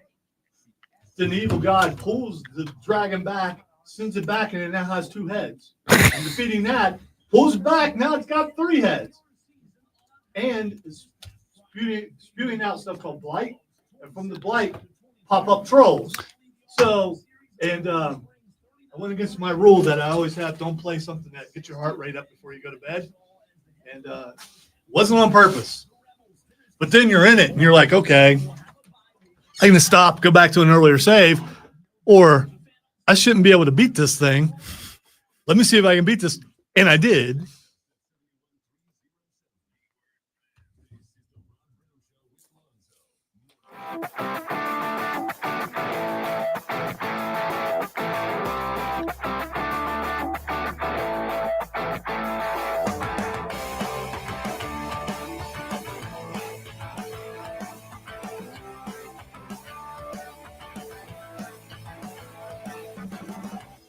The Rob Brown Show rolls on. It's the Fan Upstate. The Clemson football Tigers drop an L at the house to the Louisville Cardinals last Saturday. They get back on the horse this weekend as they head up to Virginia Tech, Blacksburg, to take on the Hokies.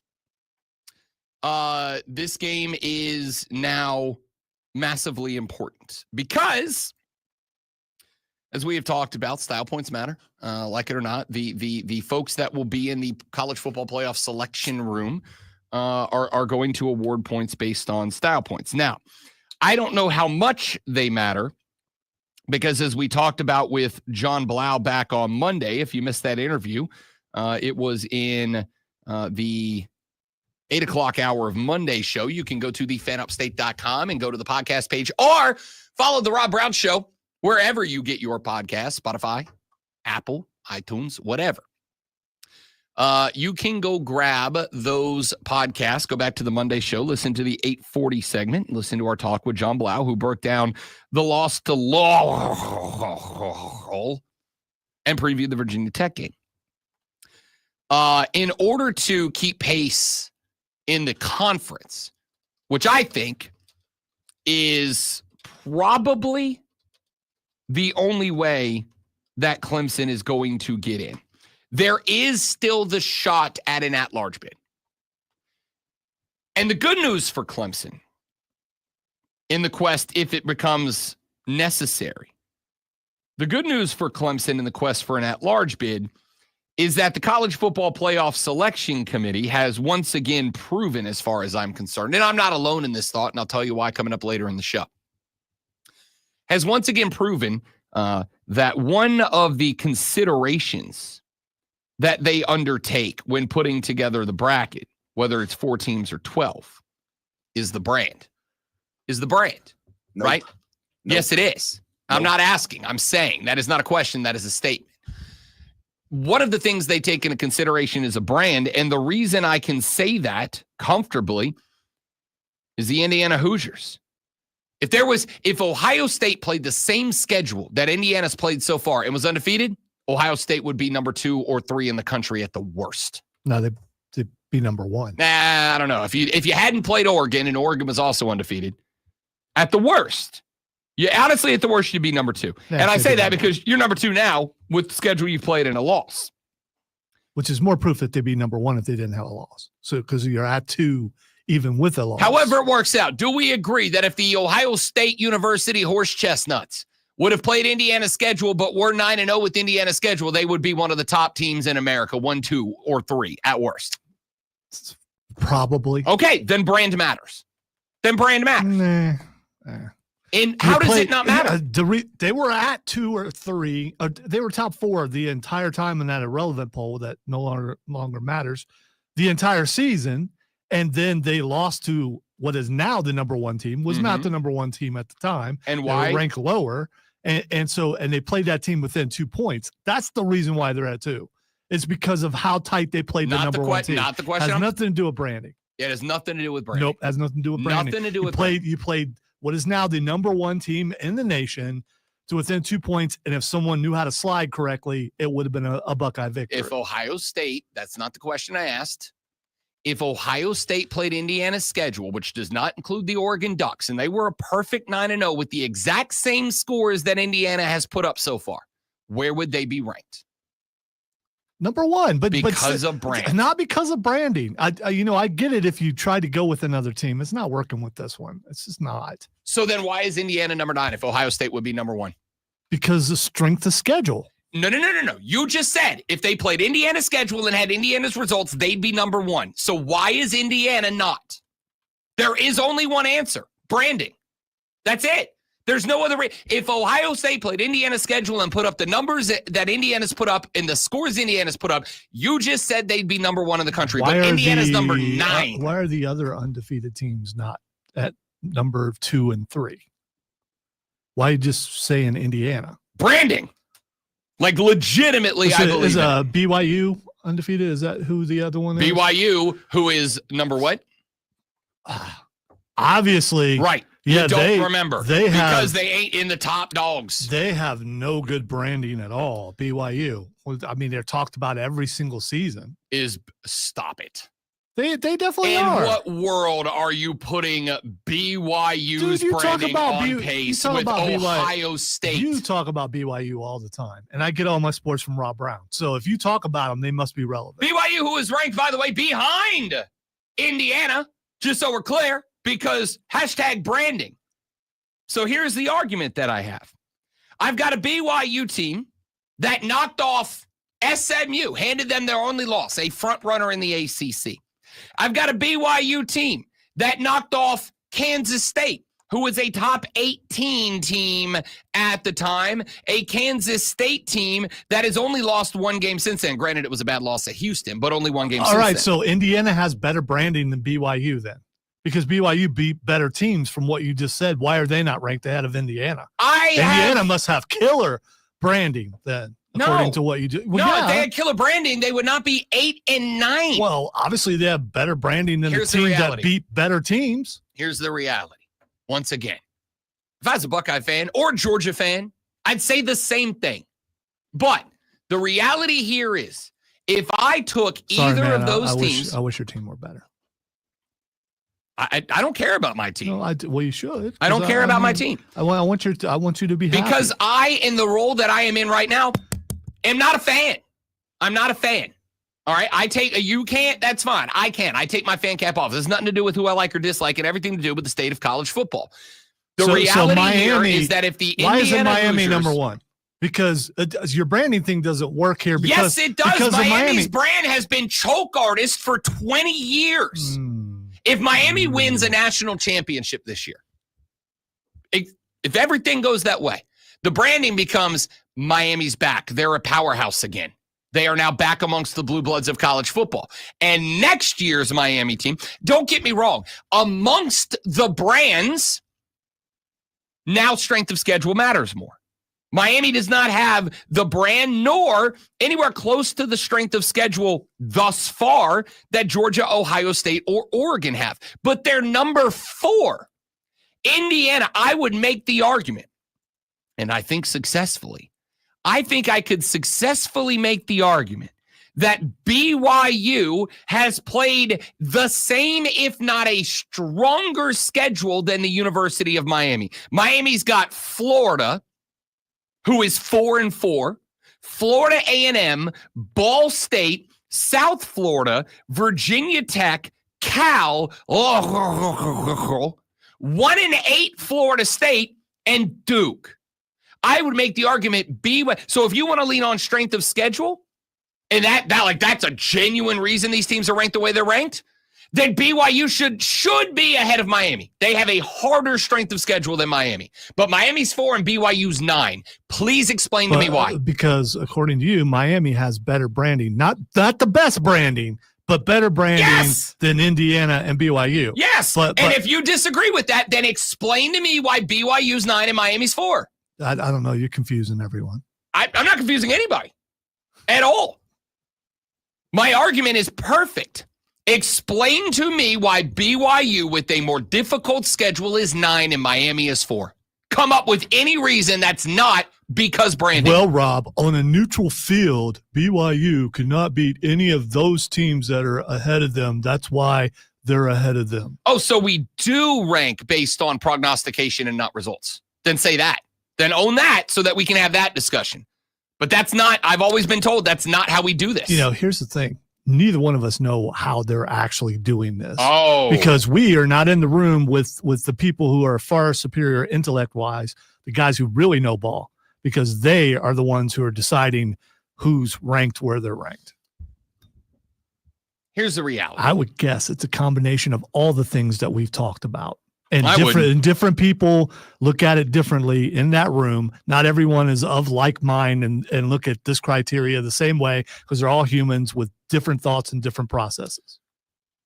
Everybody feel warm and fuzzy now? All right, good. Let me kick the legs out from under that. It's because of branding. Okay? It's because brands bring eyeballs, and this has always been about eyeballs. So why should we care? Why should we watch football? If it's all about branding, we know who's going to win. Alabama's going to win the whole thing somehow. No, I mean because of branding. No, because once you get to the point where you have brands in positions to be there, once you have brands in position to be there, now we play the games, right? Florida, I've said before and I'll say again, Florida State didn't get bounced last year for any other reason other than the University of Alabama had to be there because you can't have a playoff without the Southeastern Conference. That was the rationale behind it.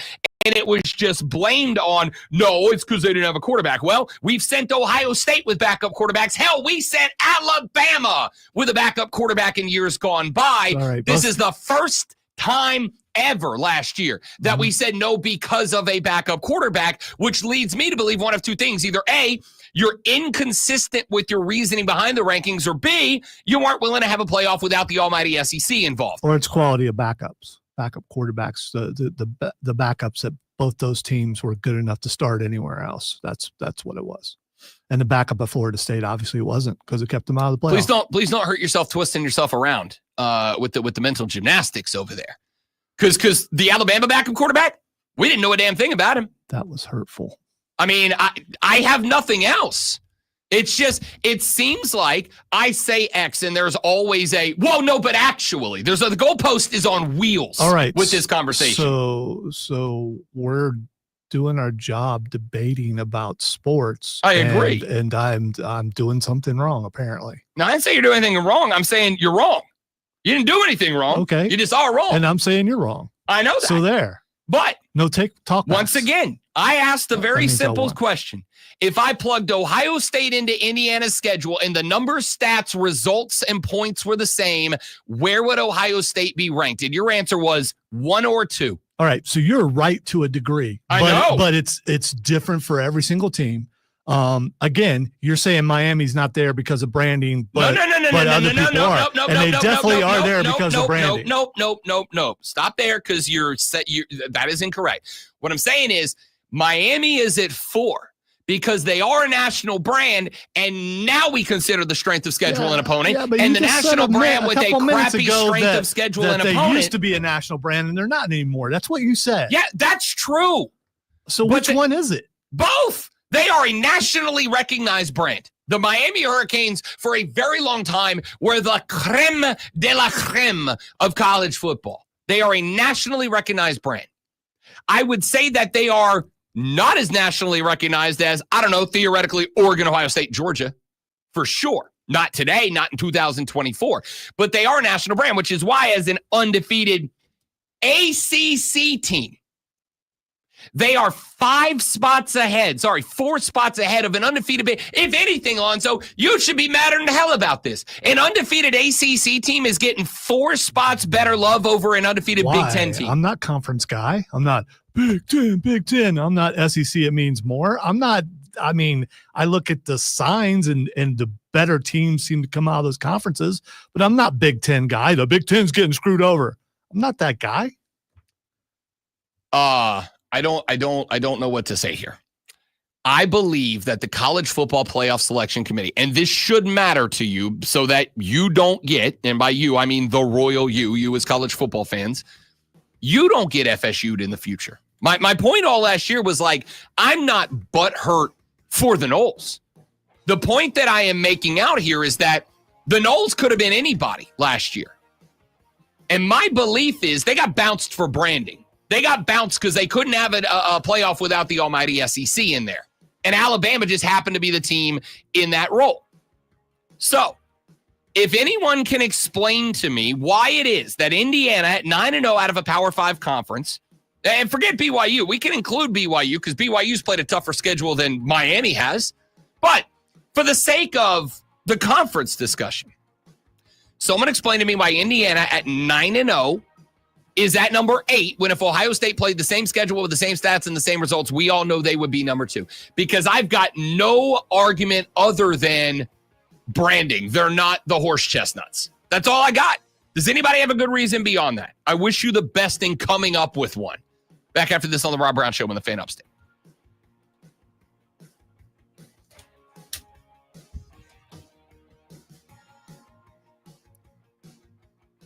By the way, I absolutely believe in what I'm saying, but you guys do know that that's what I'm supposed to do, right?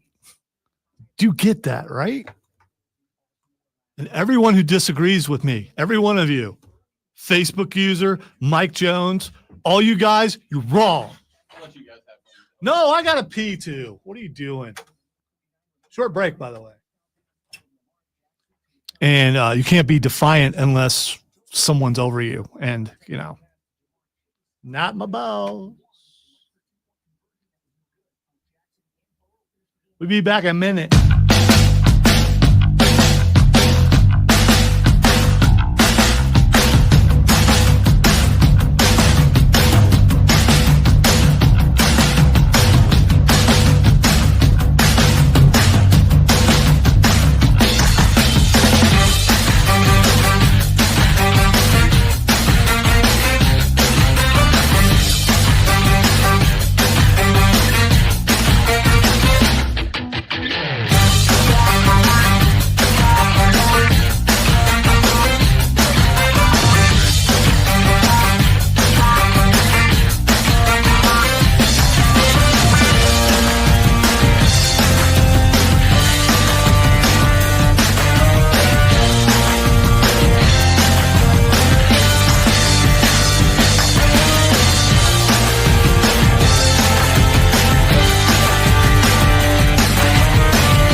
Nah, man, Mel Brooks is my boss.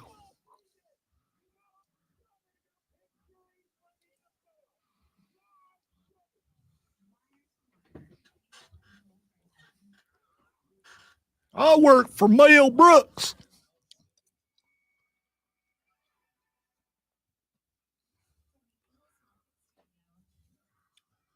Rob is hate texting. Can't believe I have to work with this guy. He's so dumb. I miss Diesel. What you call me the other? Oh, my ex. Yes. That will forever be funny to me. I don't care if it's funny to anybody else. Obviously, I don't care.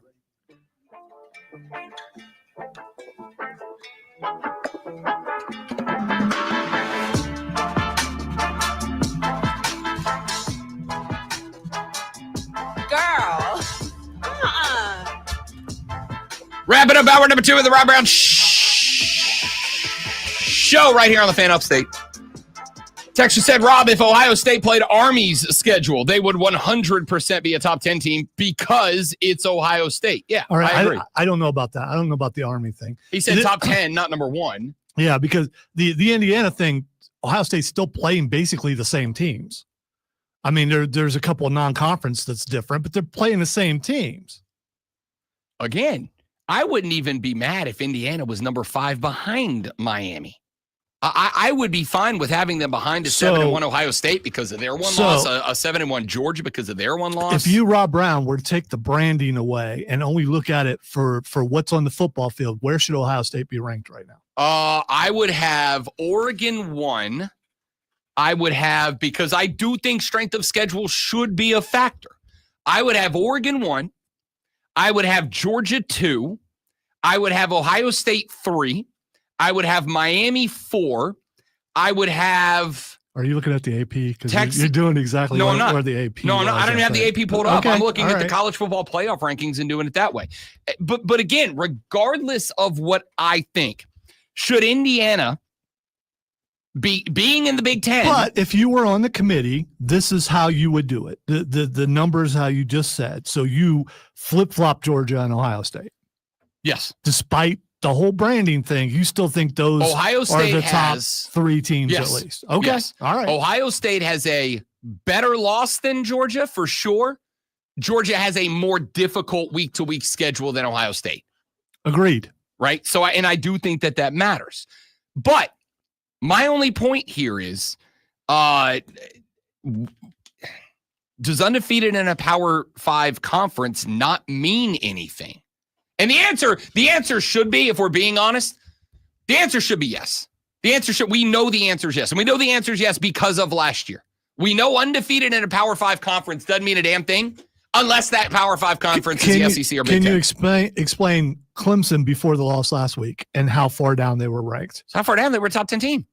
Still. They weren't undefeated. Branding-wise, Clemson for a while had a brand that was known nationally to a degree because they won a couple national championships. That puts you on the map a little bit. I don't disagree. Or a lot. Which is why of the one-loss teams, they were right there in the mix. They were ahead of Indiana and BYU. But should they have been? No. Branding-wise? No. Okay. Well, branding-wise, again, yes, I would say to this day, Clemson is still one of the, I would say, top 10 brands in college football in America, without a doubt. Probably true. Now, but do I think they're staying there? Not if they keep doing this crap. Yeah, because this is where they used to be, where they are now, losing a couple games, being in the conversation, but not really being in the conversation. I absolutely think Clemson's brand is on a downward trajectory. Yes, without a doubt. And I'm not saying that to be disrespectful.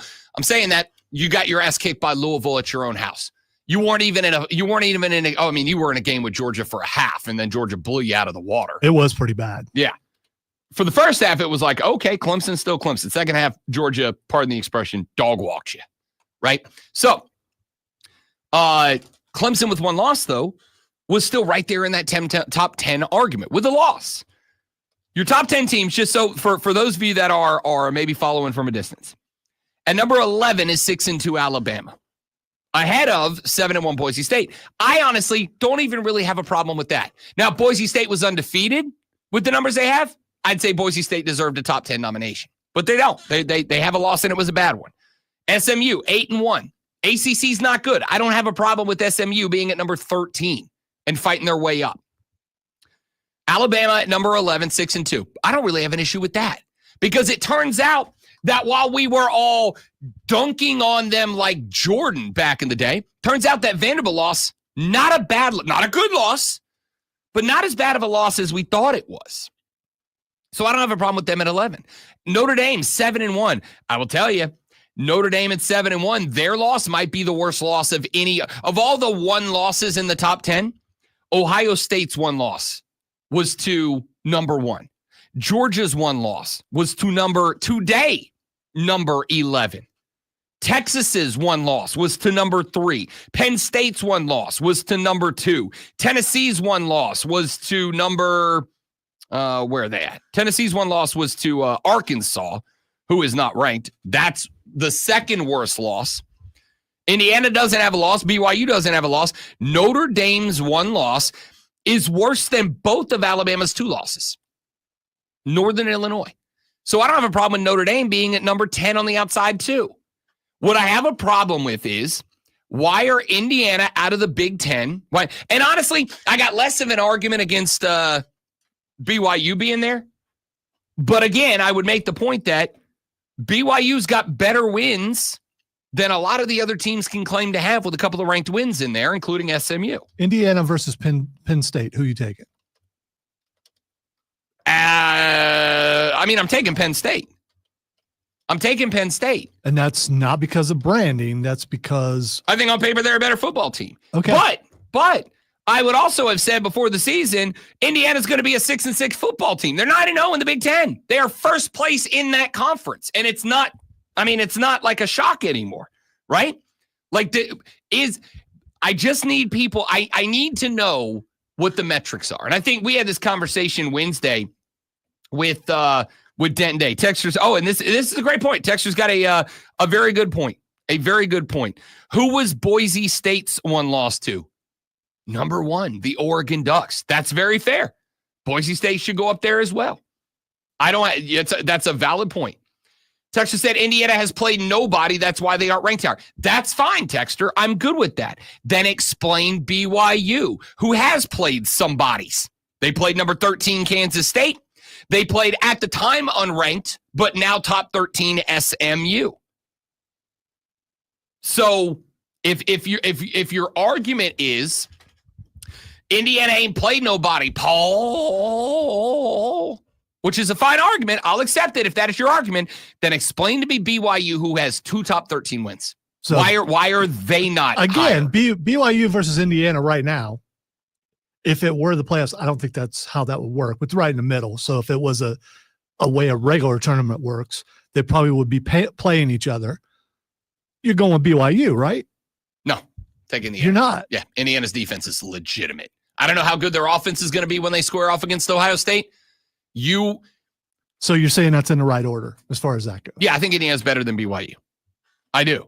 And again, I'm not sitting here screaming like, oh, these are 2 of the best 5 teams in America. I don't think that we know yet. Okay? I don't know that we know yet. Texter said, Rob is lying. He picked Penn because of brand. He was all about Indiana yesterday. No, I'll tell you this. There's a reason I would pick Indiana, which is James Franklin still ain't won a damn big game in his career. He's what? What was the stat? 3-3 or 11-27 against top 10 teams that aren't Michigan and Ohio State. And he's 3-15 against Michigan and Ohio State. Like, I'm not convinced James Franklin wouldn't crap the bed against Indiana now too. But for the record, I am all about Indiana. And I am all about Indiana because of the defensive metrics, as I have pointed out a number of times. It is one thing they ain't played nobody, Paul. It's another thing they ain't played nobody, but their defense is ranked top 10 in the overall amount of metrics defensive statistically, and top 15 in every defensive metric. I mean, there's something to be said for that. They ain't played nobody, but they're beating the absolute hell out of the ain't nobodies that they played. Denton Day and I had the conversation on Wednesday.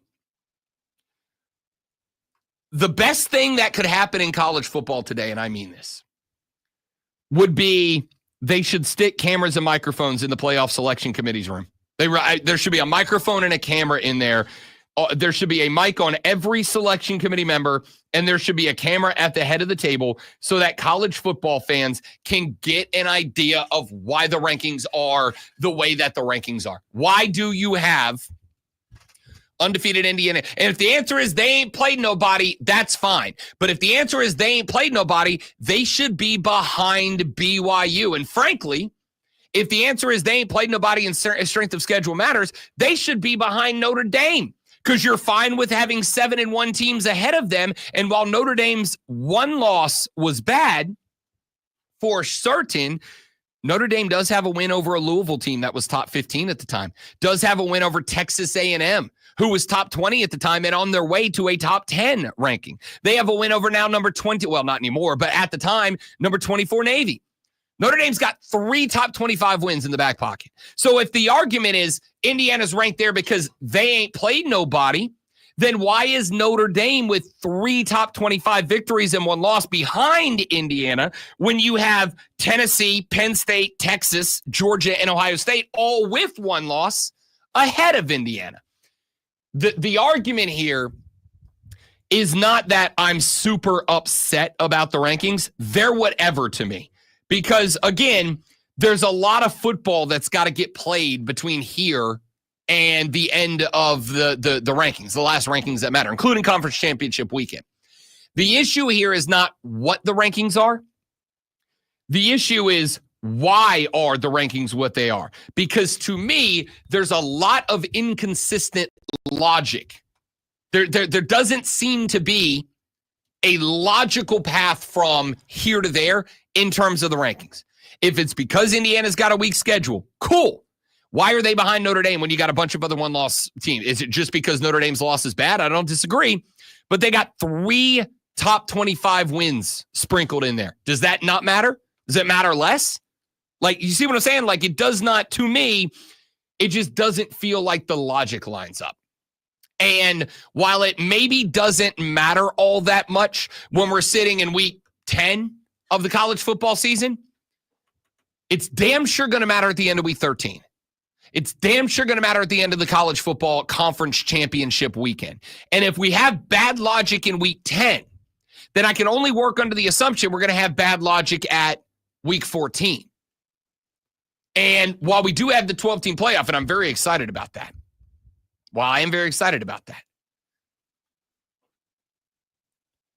somebody could get left out. Wow. Somebody will get left out. You know what? A lot of teams will get left out. The same complaints that we got when there was 4 or when there was 2, we're going to get when there was 12. And that's just how it goes. Right. But again, I'm fine with the expanded playoffs if we get to the point that we go, okay, I can't let a 2-loss Texas A&M. We need to go to 24, Rob. That's we go to 24. Listen, as I've already told you and everybody else, that's an inevitability for one reason and one reason alone. Another round of games that we get to put on television and make a gazillion damn dollars. That's already happening. But I am dialed in on the game, the football game, the national champion of 2024. And Indiana's a team at number 8. BYU's a team at number 9 that somebody's got to explain the logic to me of why they are where they are. If undefeated doesn't matter, strength of schedule matters more, that's fine. But then why is BYU behind Indiana? Why is Notre Dame behind BYU? And I get it. Texture said, Rob, the loss was to an FCS school. It's an awful loss. I have already said, of every team, I would say in the top 13, 14, 15, 16 teams, Notre Dame has the worst loss. Without a question, hands down. I don't disagree. They also have 3 top 25 teams, top 25 wins, which is more wins over top 25 teams than all but a couple of schools in the top 25. So what matters more? Does the weight of a loss matter more than the strength of a win? Texas said, then what the bleep are we arguing about with Notre Dame? I'm not arguing for or against Notre Dame. I'm using them as an illustration within the overall argument here that the logic behind the way we stack up the college football playoff rankings doesn't click with me. But I also acknowledge I'm a gigantic idiot, so maybe I don't know. Back after this with the Sports Flash is Lonzo. The Baltimore Ravens, thanks to branding and referees, came back from the largest deficit they've faced in 3 seasons and the Ravens defense stopped Cincinnati 2-point conversion with 38 seconds left to win a 35-34 game. Lamar Jackson threw 3 fourth-quarter touchdown passes to rally from down 21-7. That's pretty good, actually. And finished the night 25-33 for 290 yards and 4 touchdowns. Former Carolina Panther turned San Francisco 49er running back Christian McCaffrey is expected back in the lineup for his season debut against Tampa Bay this weekend. McCaffrey has been rehabbing an Achilles injury since early September. Tune in tomorrow at 12:30 as the Furman Paladins take on the Wofford Terriers. It's Furman versus Wofford right here on your home for Paladins football. This is us. This here. It is the Fan Upstate.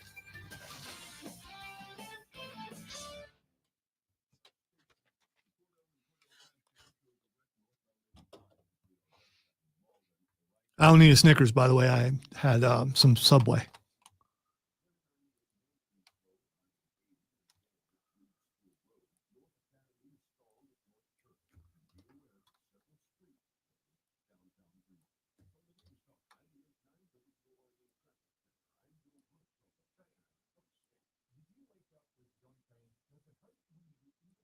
Because, I've been up since 4 a.m. So,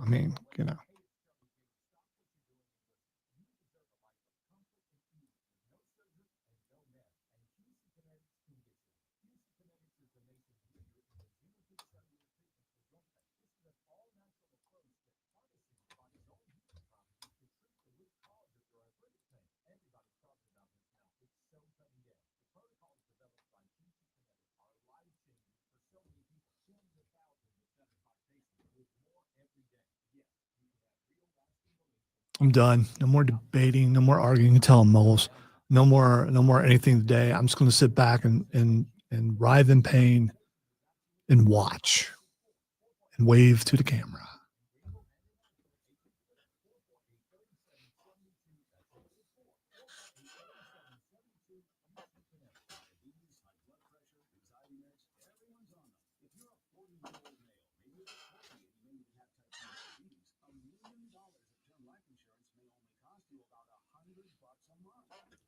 And by the way, labeling someone a contrarian, that's just a lame way of saying you don't know how to argue with someone.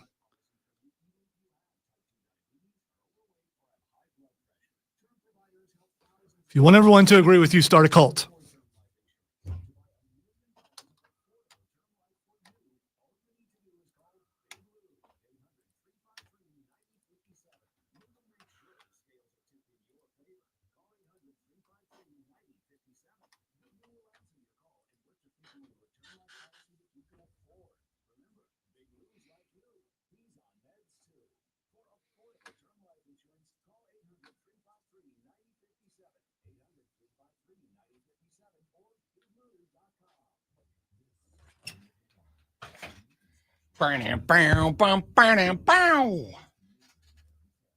I miss Emery. I miss Emery too. Where'd Emery go?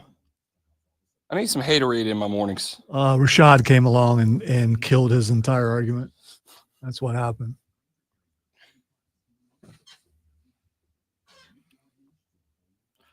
Or he lost his computer privileges, which might have happened when his mom saw he was looking up words and talking about poop on online.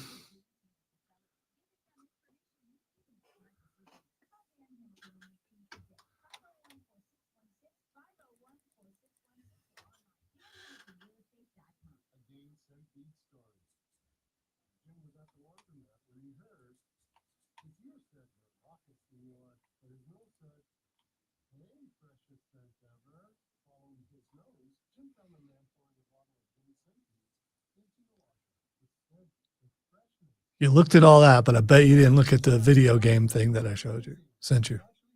It's like further up. It's above the Joe Burrow thing. Oh, I watched it last night. It's hilarious. Okay. I was laughing out loud. Yeah, me too. That guy did it to himself, Yeah. But man, that would make that game a lot more interesting.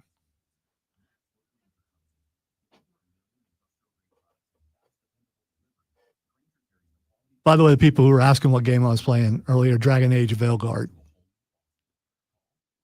So it turns out one of the reasons why I failed against the god that I was fighting supposedly is because there was division in the team, and you've got to take. They were more worried about their individual towns, and it gives you a percentage on the towns about how much the towns are supporting you. And they're all like at 10%. So of course, I mean, so I got to go back and do a bunch of missions in each town to make a. It's actually pretty cool. You also have to decide what town to save from a dragon. One of those decisions. So, of course, those people are not going to be happy with you.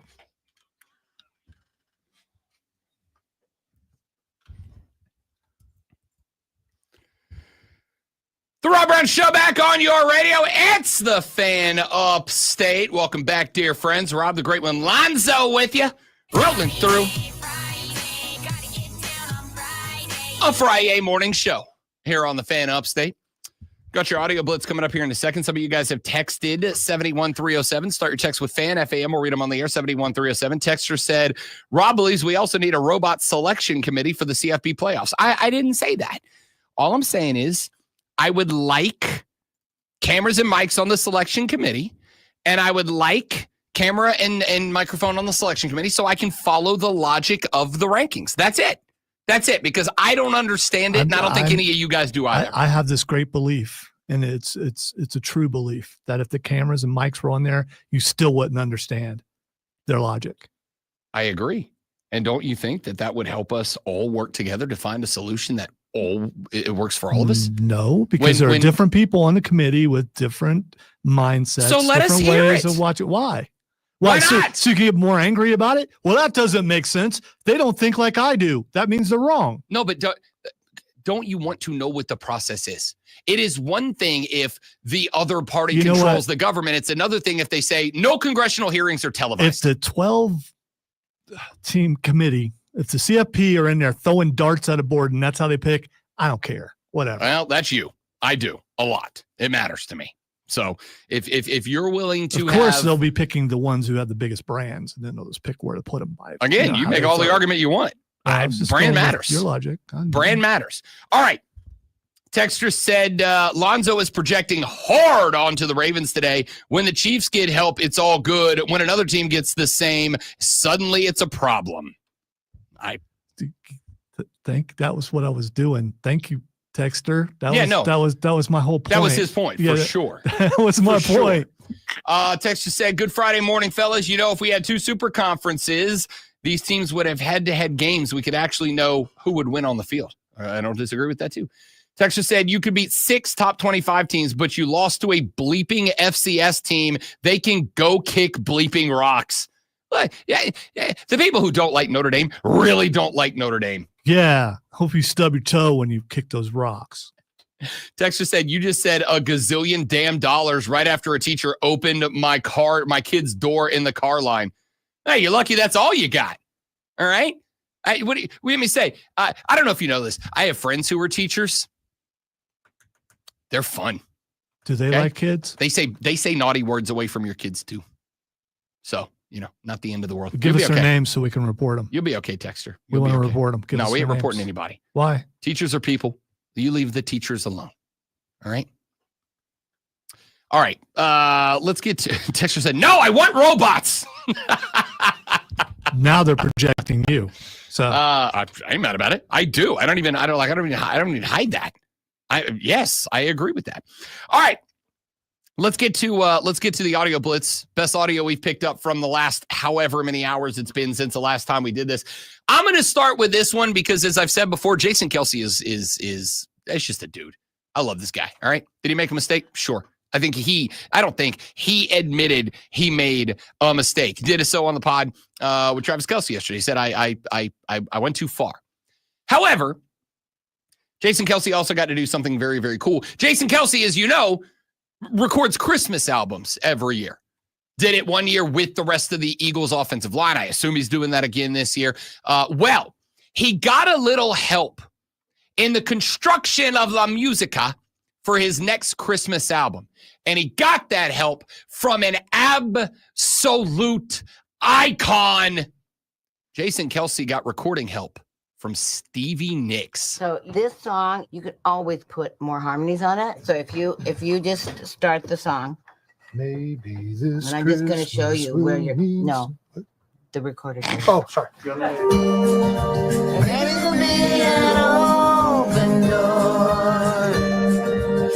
the star that shone before will shine once more.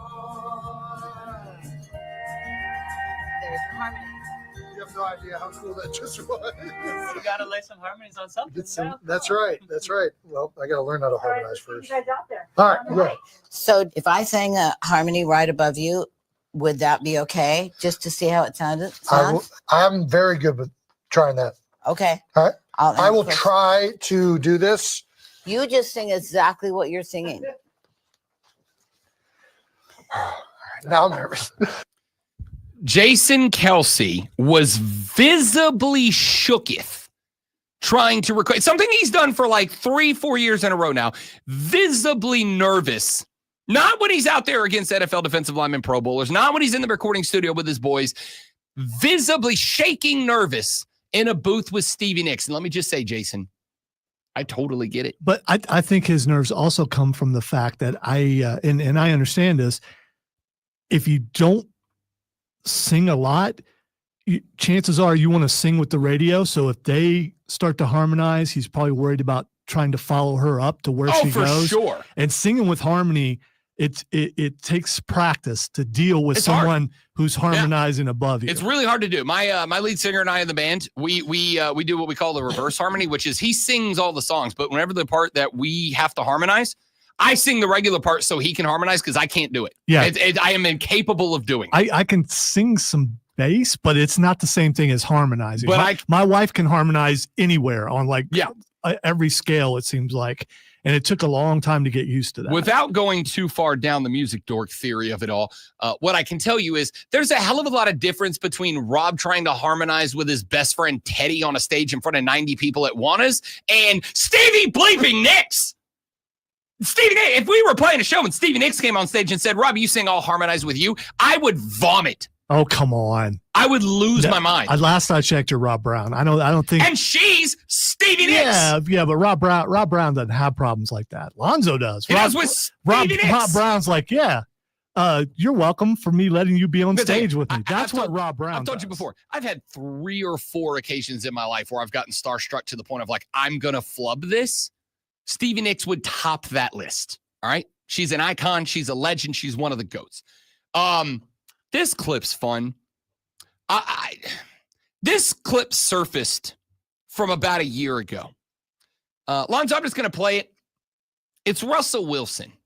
And I need to know how you feel at the end of it. Hey, you want to split this Subway sandwich? It is my signature sandwich. It's called the Danger Witch. And it's dangerously good. Be careful, though. It's spicy. You ever done anything dangerous?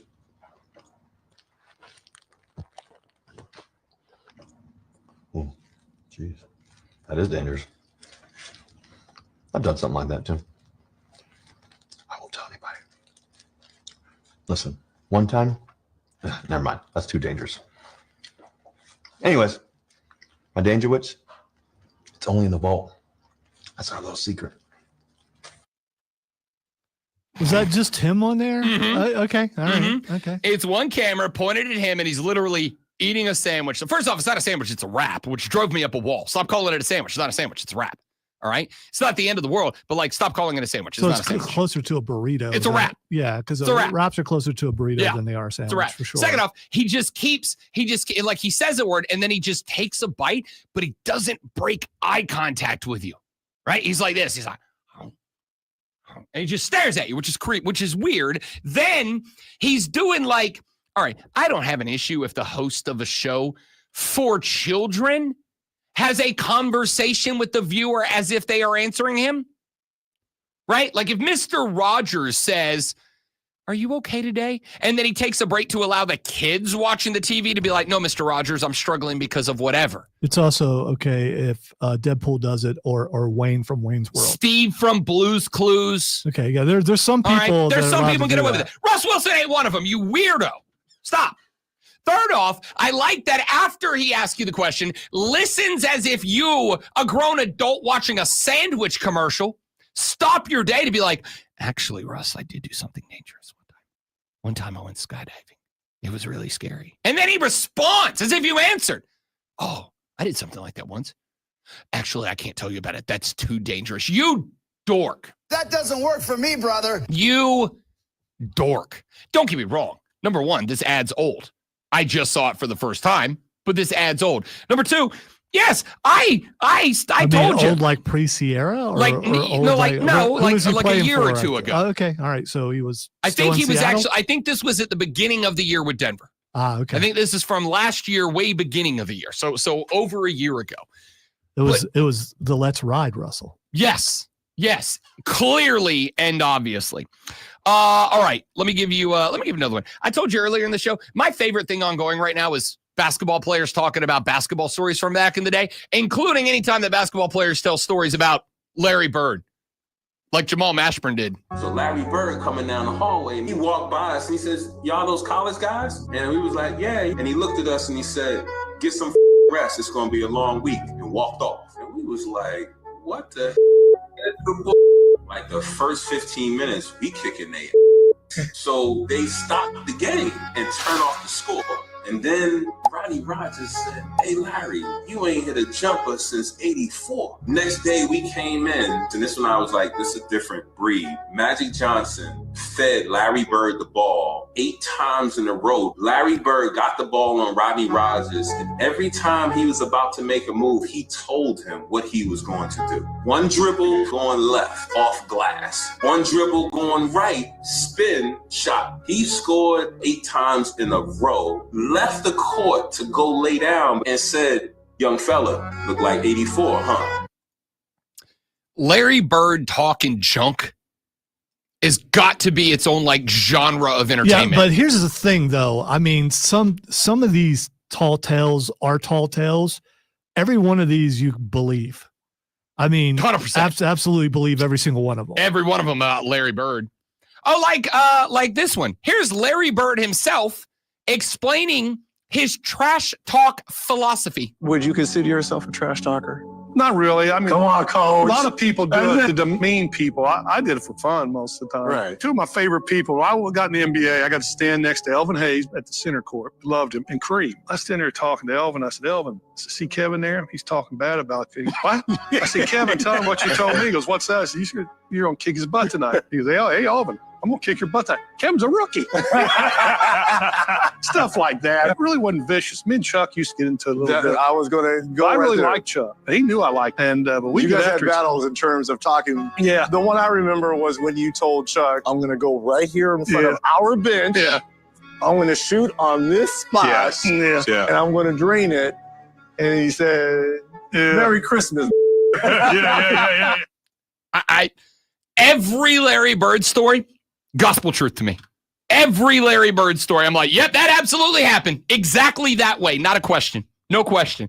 However, there's other people telling other stories about other people, like John Sally telling this story about Michael Jordan. Phil says, tell him to go home, and he didn't know why, and he waited. And he was like, all right, we're playing for minutes, scrimmage for minutes. And MJ came in, nah, you ain't putting me out. And he had on regular tennis shoes. They looked like Vans, but they were Nike. And he had his sweats cut and rolled at the bottom. You know, he thought he was fly. He wasn't. But, you know, you don't say nothing to the Messiah. And he was like, yeah, put all the Pistons on that team, Wood Harp, and put Randy Brown over there.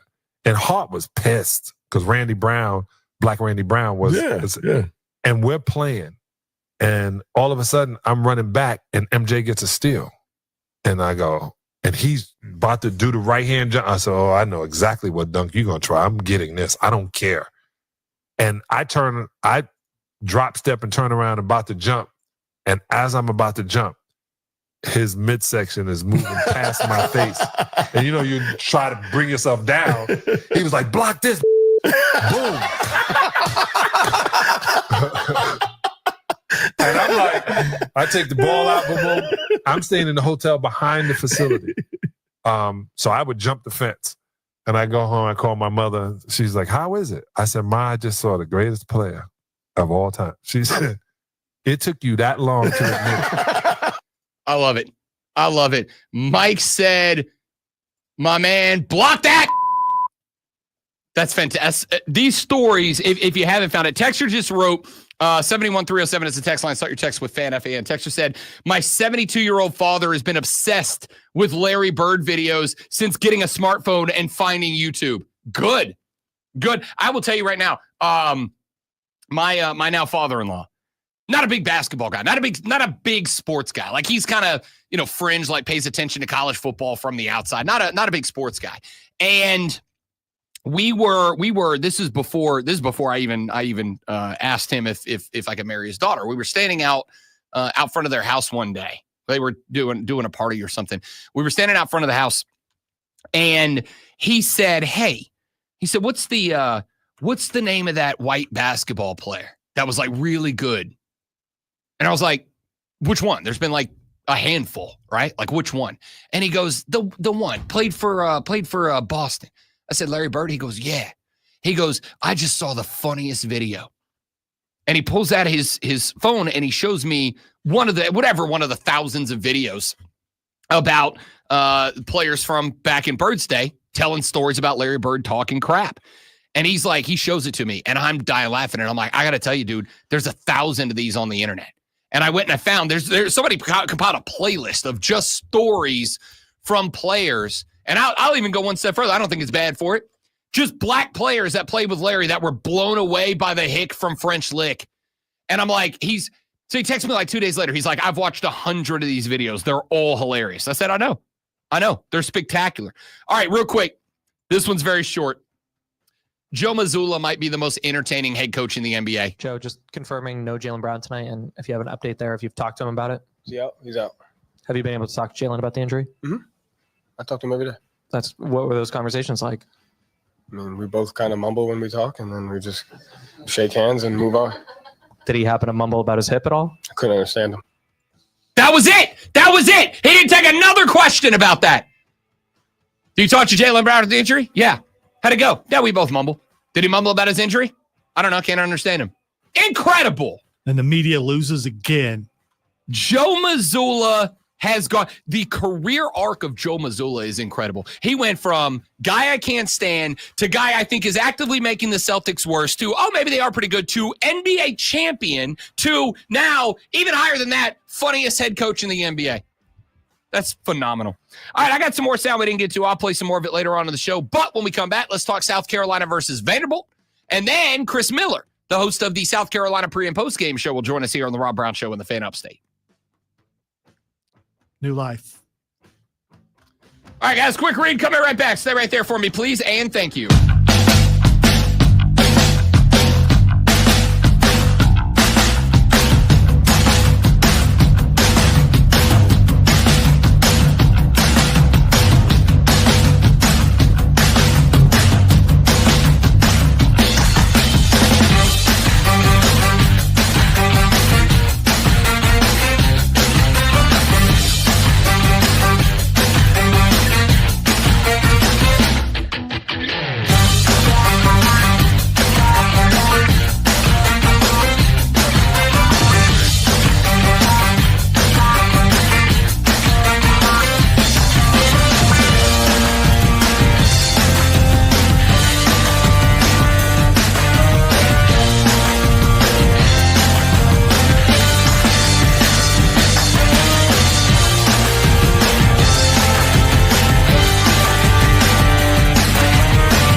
house.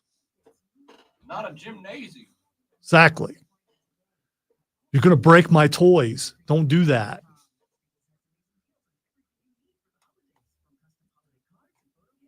Although she's now watched episode 1 of Star Wars. Nice. And the first Lord of the Rings. Nice. And I'm trying to explain to her, yeah, I know you're 6. These are actors. Remember how I dressed up for Halloween? That's what they're doing. Are they famous? Yes. She's still stuck on the famous thing. Courtney asked what time the Saints play on Sunday. And I said, why are you asking? She said, well, you're playing the Falcons. We have to win. And I was like, you said we. And then she said, but after that, are we doing anything? And I said, no, we can be chill. What do you want to do?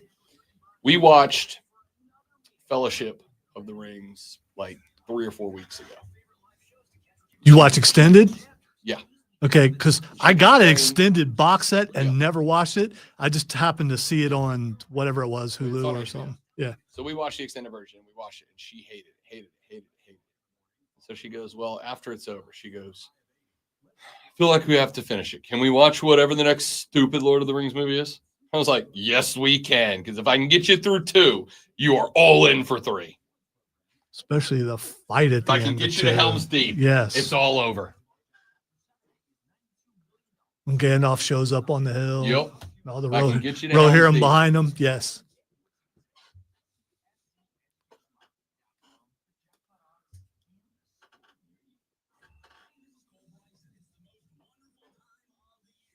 Why is Dr. McCoy on a horse?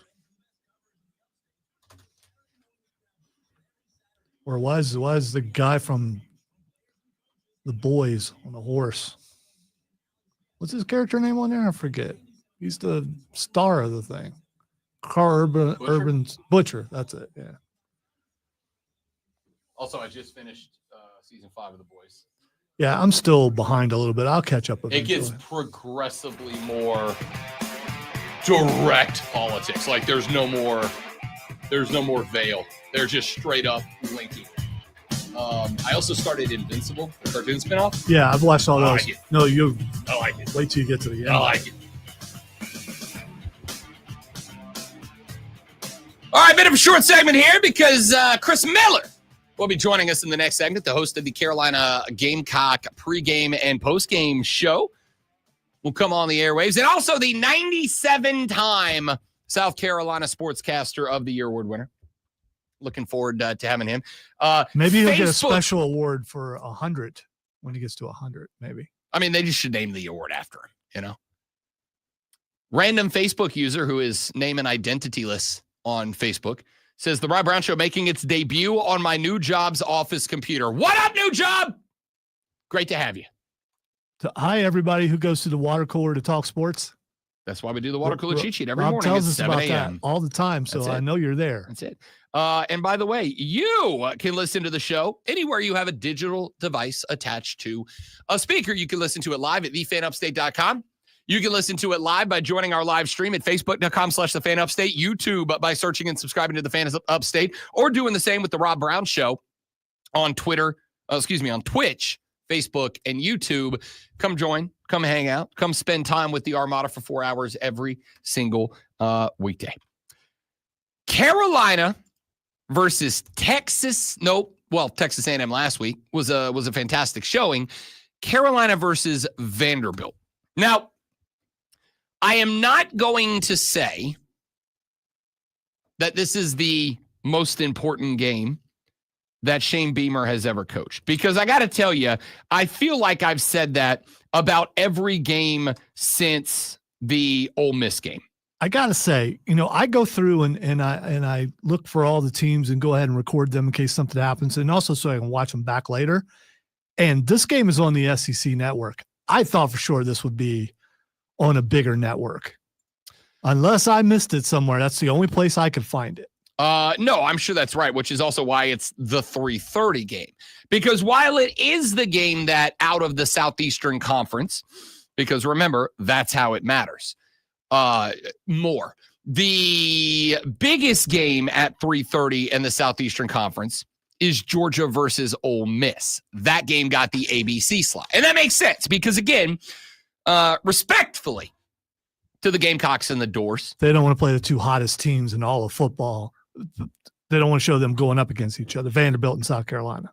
What they want to show is an Ole Miss team that is fighting for its life to be in, and a Georgia team that maybe can't take another loss and drops out. What they want to show is Kirby versus Lane Kiffin. While the South Carolina Gamecocks are without a doubt the most interesting team in the Southeastern Conference right now, they are not the most compelling in terms of what matters. And as I have said a million times on the show and will a million times more, Americans care more about winning than they care about anything else. That's just who we are. We have identified ourselves. We care more about winning than we care about anything. We care more about trophies than we care about the process to earn them, than we care about any drama that happened behind the scenes. We will let people get away with damn near anything. Am I right, Ray Lewis? America. As long as they are winning. And winning on our behalf, right? Now, if the side that you like doesn't lose, then all of the sudden the processes and the character flaws of the side that did win, now they're an issue. But if your side wins, you don't care about the character flaws and the process that got them there. No way. So that is why Ole Miss versus Georgia is a more television compelling matchup, because this is two teams, Georgia with an inside track to the SEC championship game in a first round bye, and Ole Miss, who cannot lose another game to anyone if they want to be in the 12-team playoffs when it's all said and done. So you got the 3:30 game, Georgia Ole Miss. You got the 4:15 kickoff between South Carolina and Vanderbilt. And then 7:30, the primetime game at night. Again, two teams that cannot have another loss, Alabama and LSU. Somebody is being eliminated. This game, both of these games, really, Georgia, Ole Miss, Alabama, LSU, both of these games are effectively playoff eliminator games. Poof. Loser of these games are Heather Dinich Poof. out of the playoffs. So, South Carolina Vanderbilt is the most intriguing game, but neither one of these teams are going to the 12-team playoff. It's just not a path for them. South Carolina would only have that, like, if everybody else in the SEC like catastrophically imploded, then like maybe there's like a 5% chance, right? But there's not. But they still mathematically have not been eliminated. Right. But they ain't far from it. Right? Yeah, it's what kind of weird November will we have to have? Yeah, just for them to make the playoff. You'd have to have a bunch of, Vandy upset Georgia OMGs, which not likely, though they almost did get Texas. Who's favored this weekend? South Carolina by 4.5. Remember, you get 3 for being at the crib, which means that South Carolina is, according to Vegas, a touchdown better in the early line. Now, I'm going to go look and see if I can get into my BetMGM account to see where the bets and the money are coming in. Why, have you been locked out or something? No, I'm just not logged in on this computer. Okay. Or you forgot your password? No, I'm just not logged in on this computer. I got to get logged in, and I didn't forget it. I just don't remember what it is. Anyway, this game is intriguing because, as I've said, this becomes, let me put it this way. I said I'm not going to say this is the most important game that Shane Beamer's ever coached. It is. And here's why. I think the next 2 games, assuming that Shane wins this one, I think the next 2 games are the most important games, because if South Carolina beats Vanderbilt, they're 6-3, they're bowl eligible.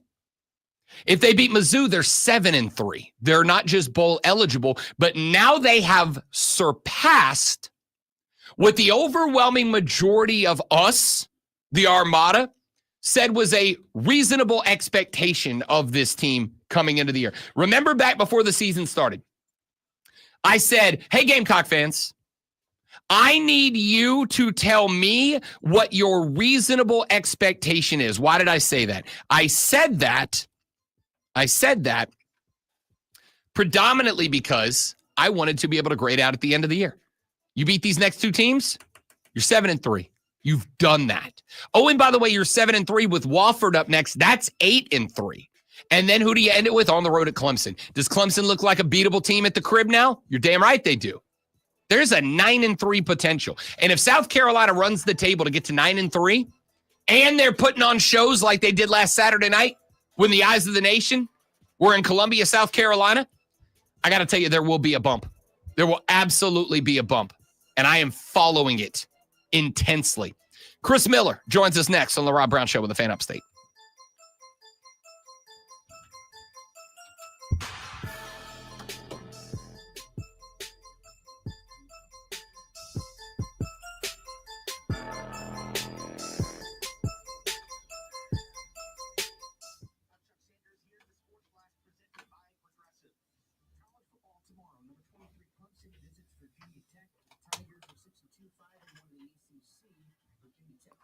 Lay 'em daggum taters.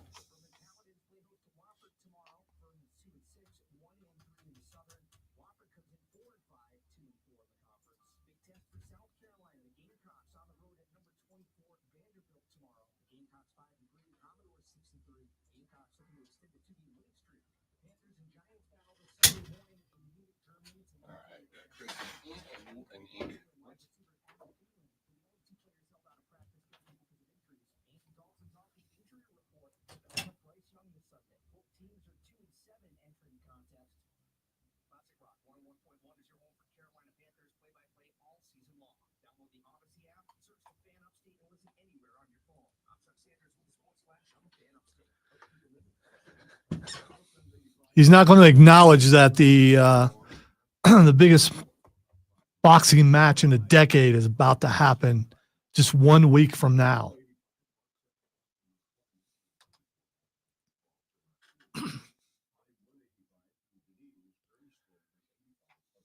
I will, unless I forget, I will find a way to sneak in Tyson Paul on every sports report next week.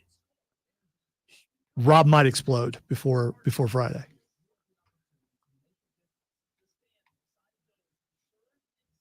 It'll probably get me in trouble, but I may live stream on Rob's Facebook page while I'm watching the boxing match.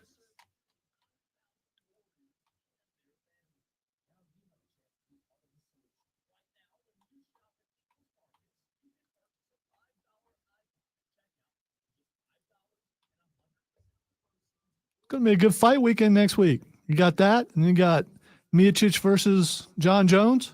If John Jones makes it there without flaming out somehow.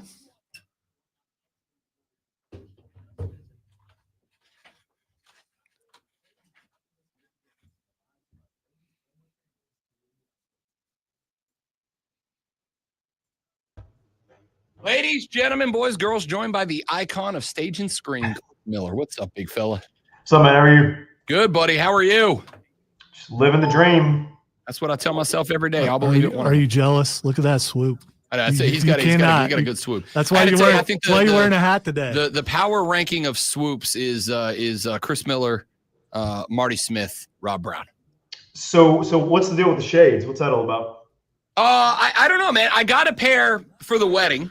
I got a nice pair of expensive Italian sunglasses. First time I've ever spent real good money on sunglasses because we were getting married outside. I wanted to look good.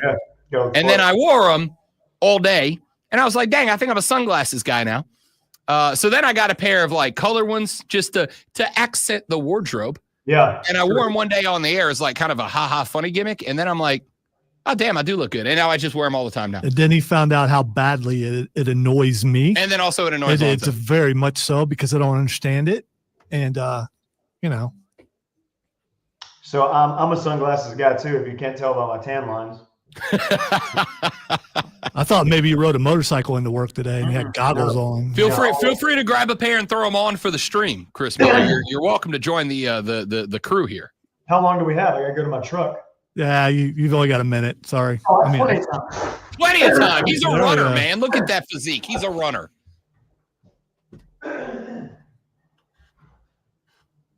Wow. Ladies and gentlemen, joined on the stream by John Cena. Branding. That's what this is. Branding. More stinking branding.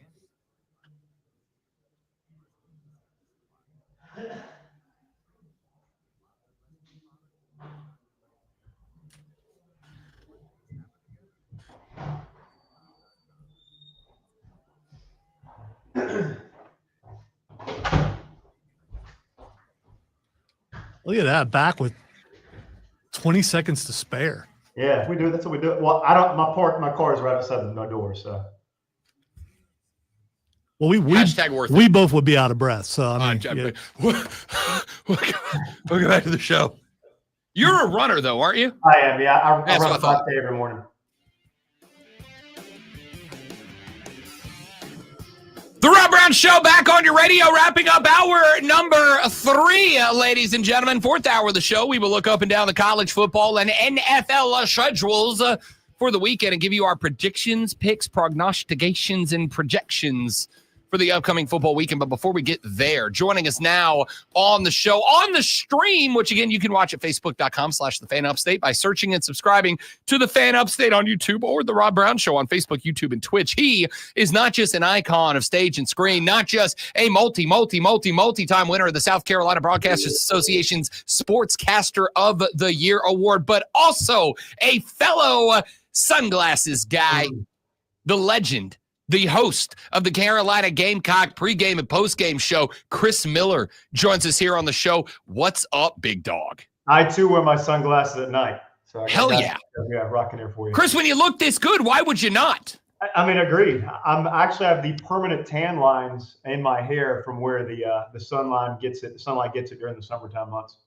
I mean, he rocks that. I don't know, man. Don't be a hater. Don't be a hater for no reason. I was born this way. Join the club, though. I got a pair of yellow Tony Starks at the house. You're welcome to. They matched the Chiefs jersey perfectly. Yeah, but if put them on my head, they'll never fit yours. That's again.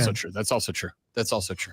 Chris Miller joining us here on the show, my man. I'd like to start by looking backwards in time. We're going 88 in the DeLorean back to last weekend. Saturday night, the top 10 ranked Texas A&M Aggies come to the house, and you sent the Colt back to the compound with an L. 30,000-foot view of that game. What did you love, like, dislike that you took away from that contest?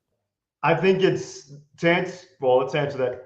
There's nothing I disliked. I think this was the most complete performance by South Carolina under Coach Shane Beamer. Special teams was phenomenal. Obviously, the defense was incredible, like they've been pretty much the entire season, sans the Ole Miss game. And then we finally saw what Lenore Sellers can truly be as the quarterback of this team. He ran the ball for over 100 yards. He was escaping every time someone got through. He obviously passed the ball well. He wasn't above 50%, but he made the big throws when he had to the tune of 250 yards. But I think the biggest thing for me was the offensive line. That has been something that callers to our call-in show have been complaining about all year. But to give up no sacks to that defensive line of Texas A&M, you got to do a pretty good job. So I think for me, that was the highlight, was how well the offensive line played. Plus, South Carolina ran for 286 yards against a team that was giving up an average of 110 yards a game in SEC games. That was the number 1 ranked defense in the entire SEC. You put 530 yards of offense on the board. So coming into this game, Chris Miller, there were 4 things that I threw out. I was not super thrilled about the development of Lenore Sellers as a quarterback. I didn't see as much growth as I like. Not none, but just not as much as I'd like, as quickly as I'd like to see it. The offensive line, Dow Loggins' play calling in certain spots, including the Oklahoma game where I think you guys should have gone for 75 if you could get it. In the run game with Rocket Sanders. And as far as I'm concerned, all 4 of those boxes got ticked in that game against Texas A&M. Now my question mark, Chris Miller, is the word I've been using to express my concern about this team all year long, which is consistency. Can you do it multiple? You did it against Oklahoma. Now you did it against Oklahoma and a better team in Texas A&M. Now you got to go up against one of the hottest teams in the country at Vanderbilt in the road, a place where Alabama lost all this year. So let's not pretend it's not a bit of a challenge. You put 3 of these games together in a row, Chris Miller, and I think the college football world feels a lot more confident in what Shane Beamer's building over there in Columbia, South Carolina. I think for South Carolina, this team is different because of the defense. This defense is going to give them an opportunity to be in every game the rest of the season, just like they've given an opportunity, again, with the exception of the Ole Miss game, where they've been in every game, even the games they've lost, losing to Alabama on the road by 2, losing to LSU at home in a game that I think nationally everyone has said that was a bad game for the refs. So I think that's the biggest thing from a consistency standpoint. you know your defense is going to go out. They're going to get 2 or 3, maybe 4, maybe 8 sacks like they did against Oklahoma. They're probably going to force a couple turnovers. One of those may be a splash play where they run it back for a score. So your offense doesn't have to do a ton. And that's why I've been this whole season actually a big defender of Dow Loggins' play calling, because I believe he knows what his defense has. And you look at that. Let's go back to that Oklahoma game you mentioned. I think his play calling changed substantially when your defense spotted you 21 points. At that point, you just don't want to mess it up. You don't want to do anything to put your team at risk. Yeah, you could have scored 60 points. But let's think about this. What if they go out and he's aggressive play calling and they get a pick six and it turns everything? Oklahoma changes. They start coming back. I think when your defense is doing what you're doing, your offensive coordinator has to make the calls accordingly. And I think we saw Saturday night against Texas A&M. If you remember, this was a 2020 game at halftime. And they went in at the half. And South Carolina had to kick a field goal in the final seconds to make it 20-20. The Gamecocks jumped up 14-0. Then they scored they jumped up 17-7. Then A&M scored to make it 20-17. South Carolina kicked that late field goal to make it 20-20. But at halftime, I think Dow Loggins and Coach Beamer talked and said, look, we're going to have to be aggressive in the second half in offense because A&M's can score and they're proving it. Our defense is doing a decent job, but they're not lights out. And so you came out, you saw South Carolina really inflict their will. And that's what I like. They look like an SEC team. They build with a strong running game, a dual threat quarterback, and an aggressive, powerful defense.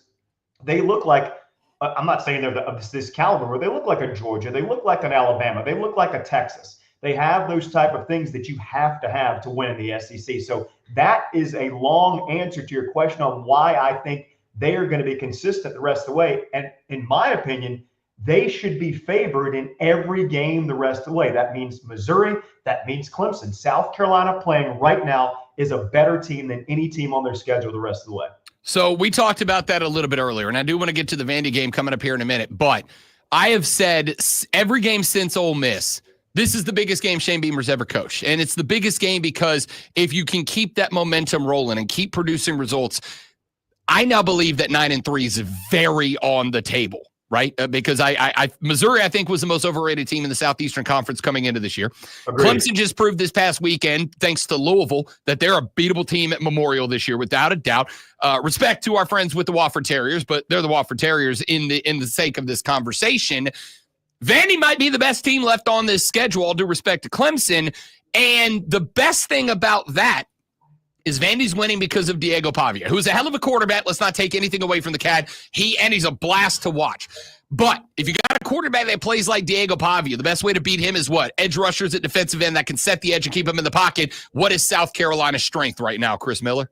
They have the best edge rushers in the entire country. There it is. There's no doubt about that. Not just Kennard and Stewart, but you look at the guys behind them, in Jules, Edmond, and you look at the interior guys in Hemingway and TJ Sanders and Boogie Huntley. I mean, this is a wealth of talent at the defensive line.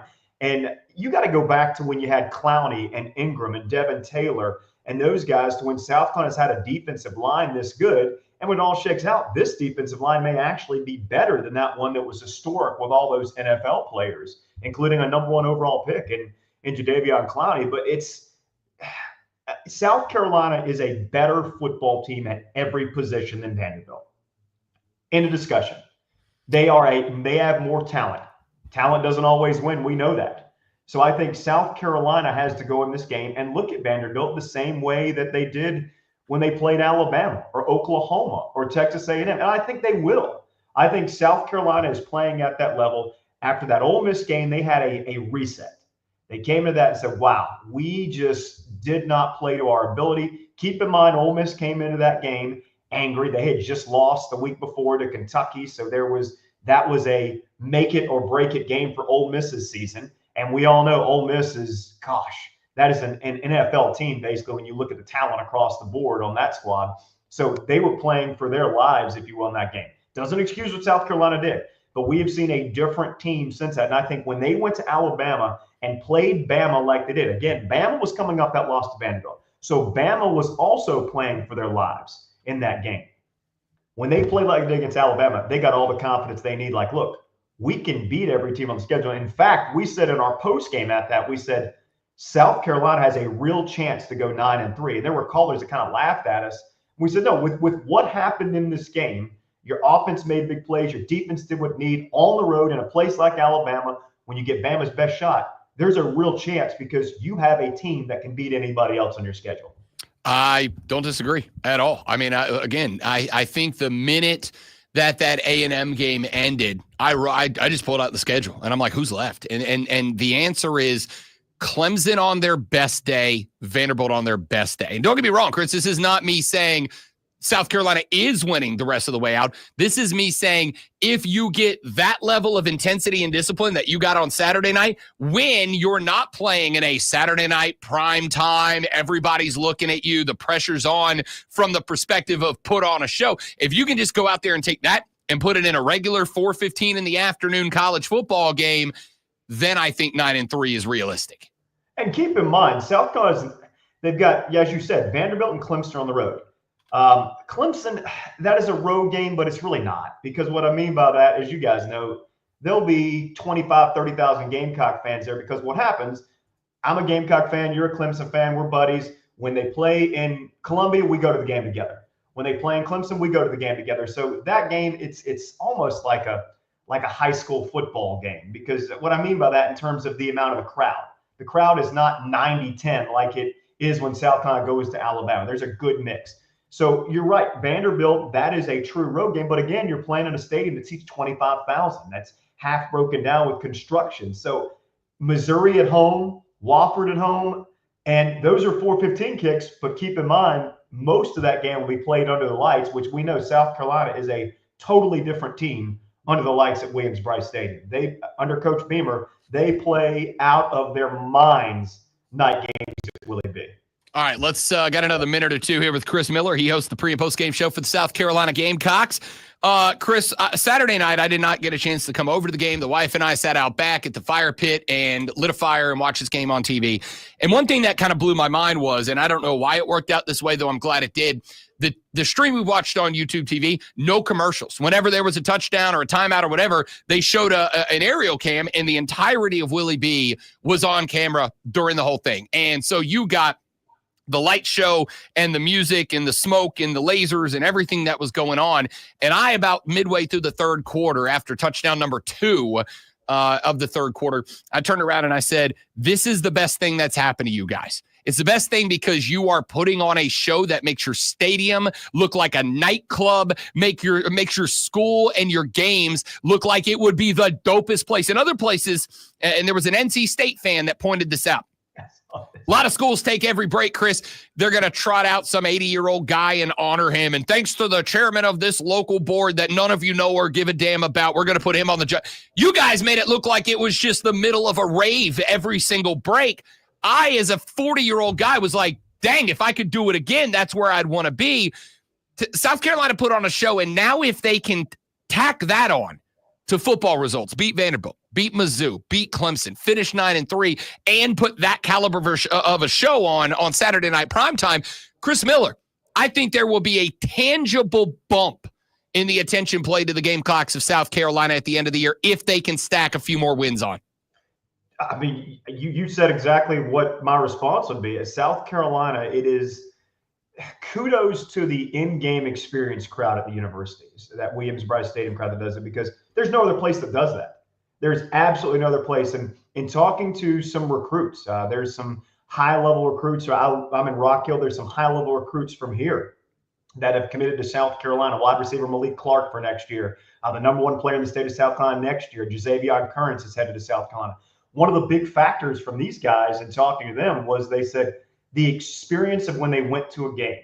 They said, that is where I want to be. And they visited Georgia. Both of those guys have been offered by Georgia. They've been offered by Alabama. They've been offered by North Carolina, Clemson. And they said the experience at Williams-Brice Stadium beats all. It's not even close in terms of what they feel when they're there. And with South Carolina now being so competitive in the NIL world, they've caught up. They can compete with the Georgias, the Alabamas, that they used to not be able to 12, 24 months ago. Now they can offer those resources. So plus, who doesn't want to play for Coach Shane Beamer right now?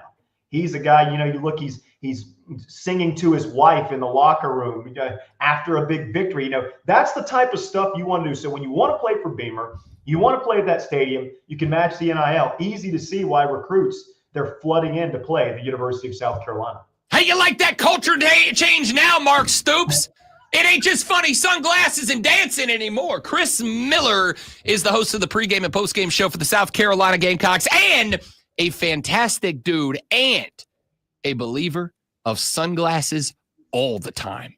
Chris, you legend. Thank you, brother. I appreciate it. I will get with you next week, buddy. Let's go. Go Gamecocks. My guy, Chris Miller, here on the Rob Brown Show. Lonzo here with a sports flash. Not wearing sunglasses because apparently I'm not cool. You should. The Baltimore Ravens came back from the largest deficit they've faced in 3 seasons, and the Ravens defense stopped a Cincinnati 2-point conversion with help from the refs with 38 seconds left to win a 35-34 game. That's what they did. Lamar Jackson threw 3 fourth-quarter touchdown passes to rally from down 21. So that's really good. It really is. And finished the night 25-33 for 290 yards and 4 touchdowns. LeBron James' son, Brian James, is no longer part of the LA Lakers active roster as the Lakers assign him to their G League affiliate, South Bay. Head coach J.J. Redick said moving Bronny from the NBA to the G League was always the plan. James will be with the Lakers tonight against Philly before beginning his developmental stint Saturday. Tune in tonight at 7 as the Furman Paladins take on the Belmont Bruins in hardcourt action. It's Furman versus Belmont right here on your home for Paladins basketball, The Fan, Upstate.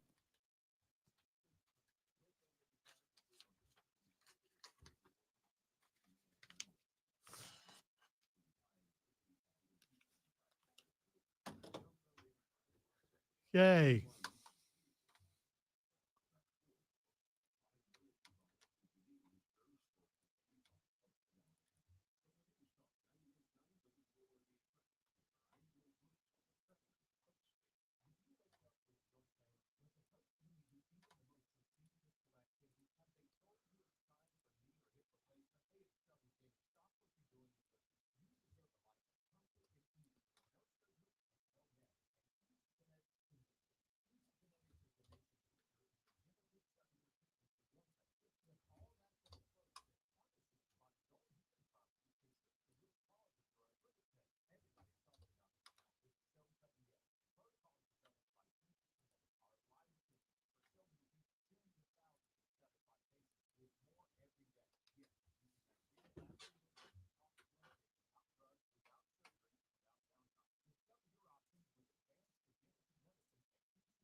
Great. Now sunglasses things are popping up on my X feed.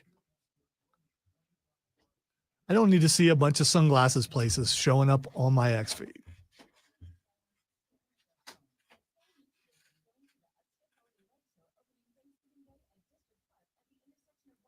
I don't know. I just hope we see more of it because I love this Kevin Owens angle. Especially his backstage vignettes. Those are amazing.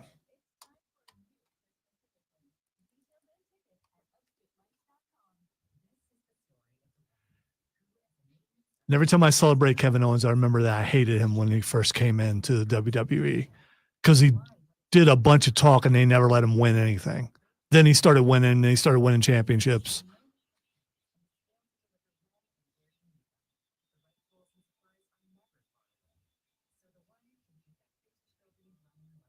He's not going to acknowledge that. I didn't hear you. Sorry. I was reading. There's no hearing. It wasn't. I was talking to the stream.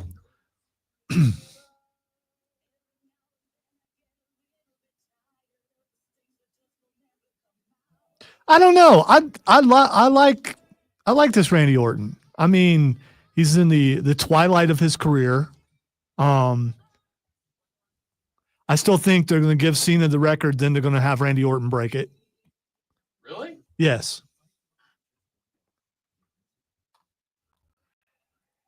And that Cena will be okay with it.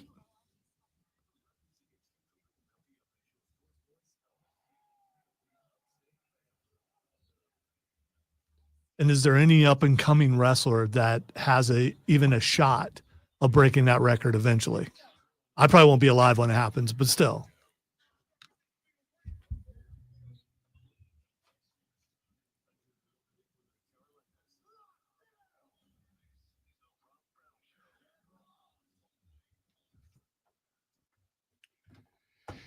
Here we go.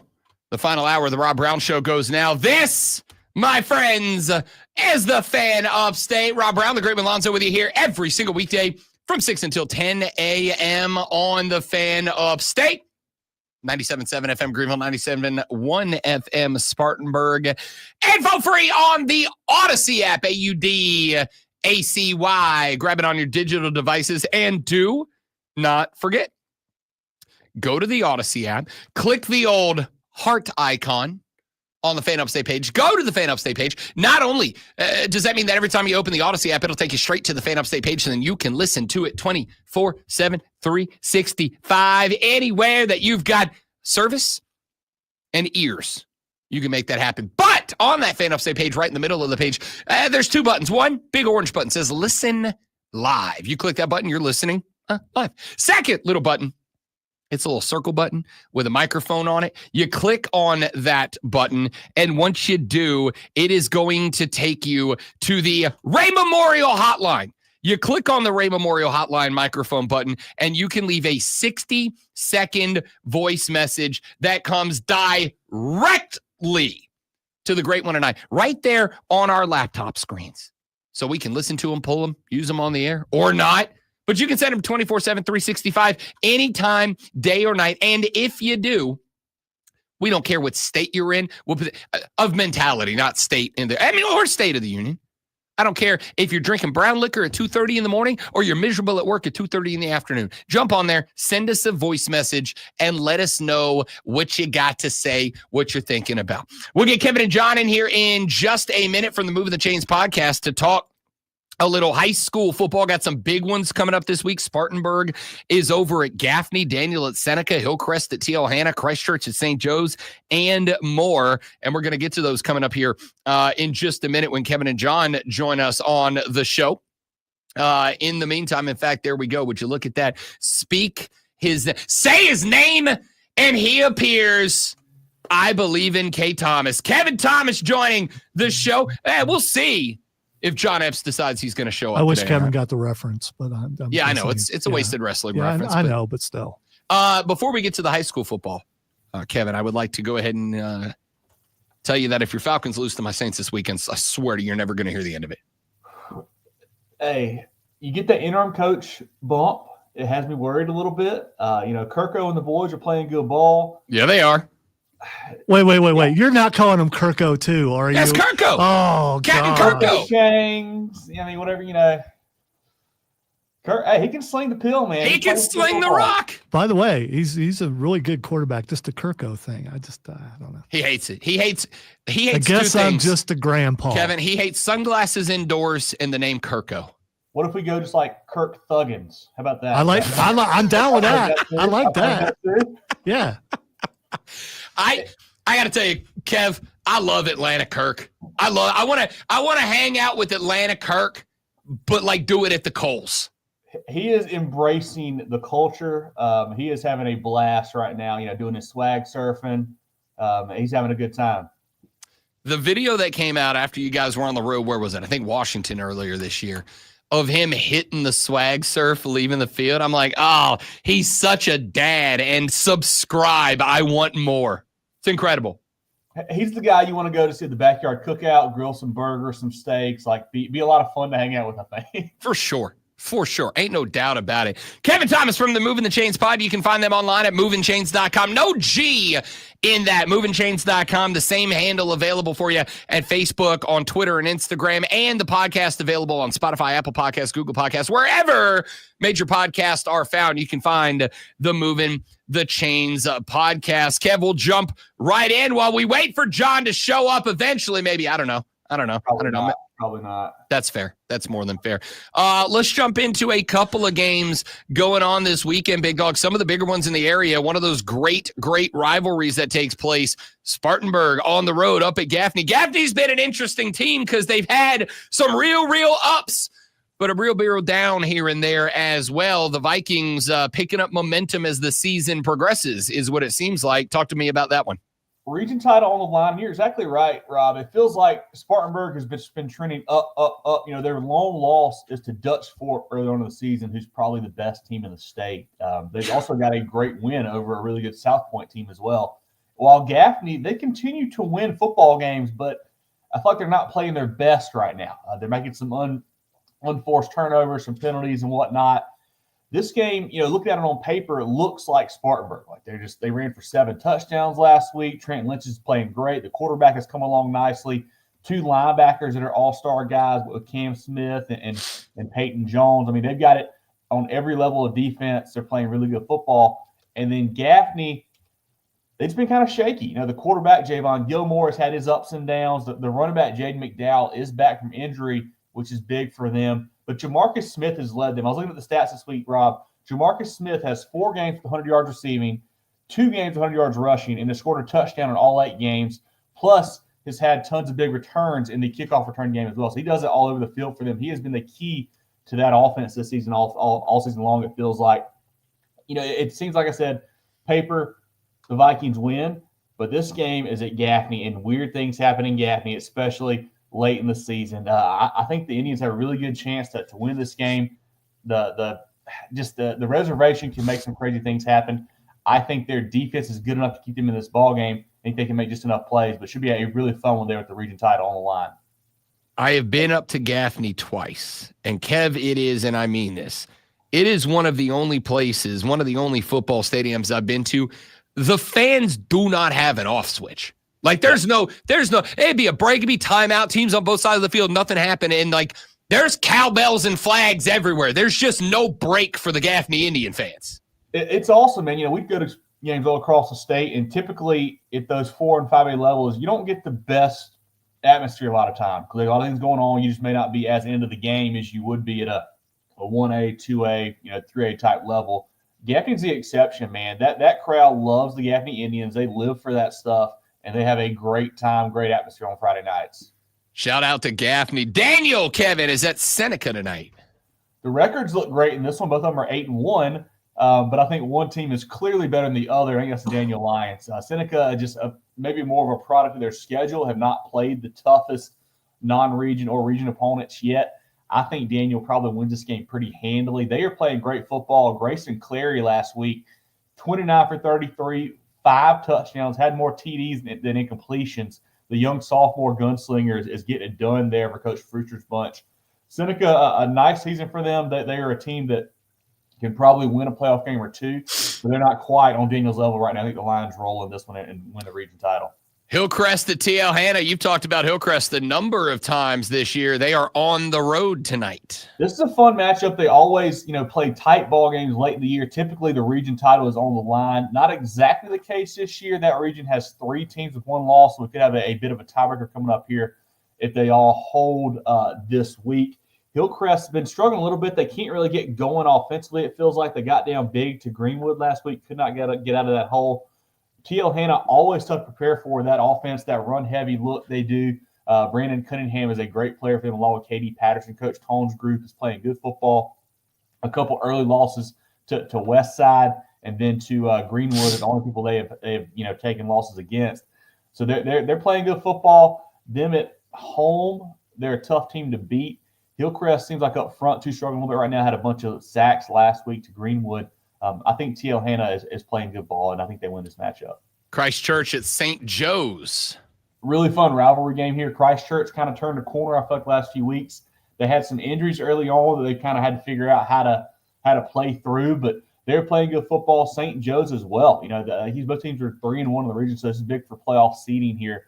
St. Joe's kind of laying in the weeds. I've talked about a ton this year, but they've got some nice wins lately. Took it on the chin to Powdersville last week. But I think Christ Church may be trending in the right direction, maybe to win this ball game. I like it. Let's look at a couple of the other ones taken on statewide. Let's go with how about Boiling Springs at Eastside? Boiling Springs is tough to figure out, man. I was really high on this group going into the season. They've had some tough losses to both Burns and Spartanburg lately, where they weren't even really competitive against Spartanburg, honestly. Eastside, I don't think quite has the talent level of a Boiling Springs, but I think the Bulldogs are good enough. I do worry about the offensive line a little bit, but that defense is really good for them. I think they win this game on Friday night. Wren is at Emerald. I got to tell you, Wren's another place that I got to go a couple of times when I was calling games for Burns, and that's another stadium, like small school, but as you mentioned, like some of those smaller schools at some of those smaller fields like that, those fans are intimate with the game. They're right up on the field. They are part of the action. I really appreciate Wren, but they are on the road at Emerald. Yeah, and I love that stadium, too. It's got the big hurricane there in the stands, kind of painted on there. It's really cool. But they had a tough loss to Westside last week, but there's no shame. That's probably one of the better teams in the state. And they hung tough with them. Scored, I think, 28 in the first half. So they were right there. Just couldn't quite get enough stops in the second half. Had a couple of injuries as well. But I like what they do with Bagwell and Price, man, at the backfield. They can run it down your throat. Coach Frake does a phenomenal job there. I think Wren wins this game handily. Here's a couple of schools that have been brought up a couple of times on the air. How about Southside Christian at Powdersville tonight? Southside Christian's had a solid season. I think their defense is pretty good. The offense can't really get going. Powdersville has been a great story. They started out 0-3, have now won 6 in a row, won that region last week. Coach Muster's guys are playing good football. They've really started to lean more on the offensive line of the run game. That's really kind of turned it around for them.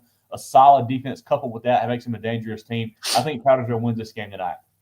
All right, got time for another one or two, KT, so I will let you tell me what are the other games on the schedule this evening that you're looking forward to the most? A big one is Clinton and Liberty.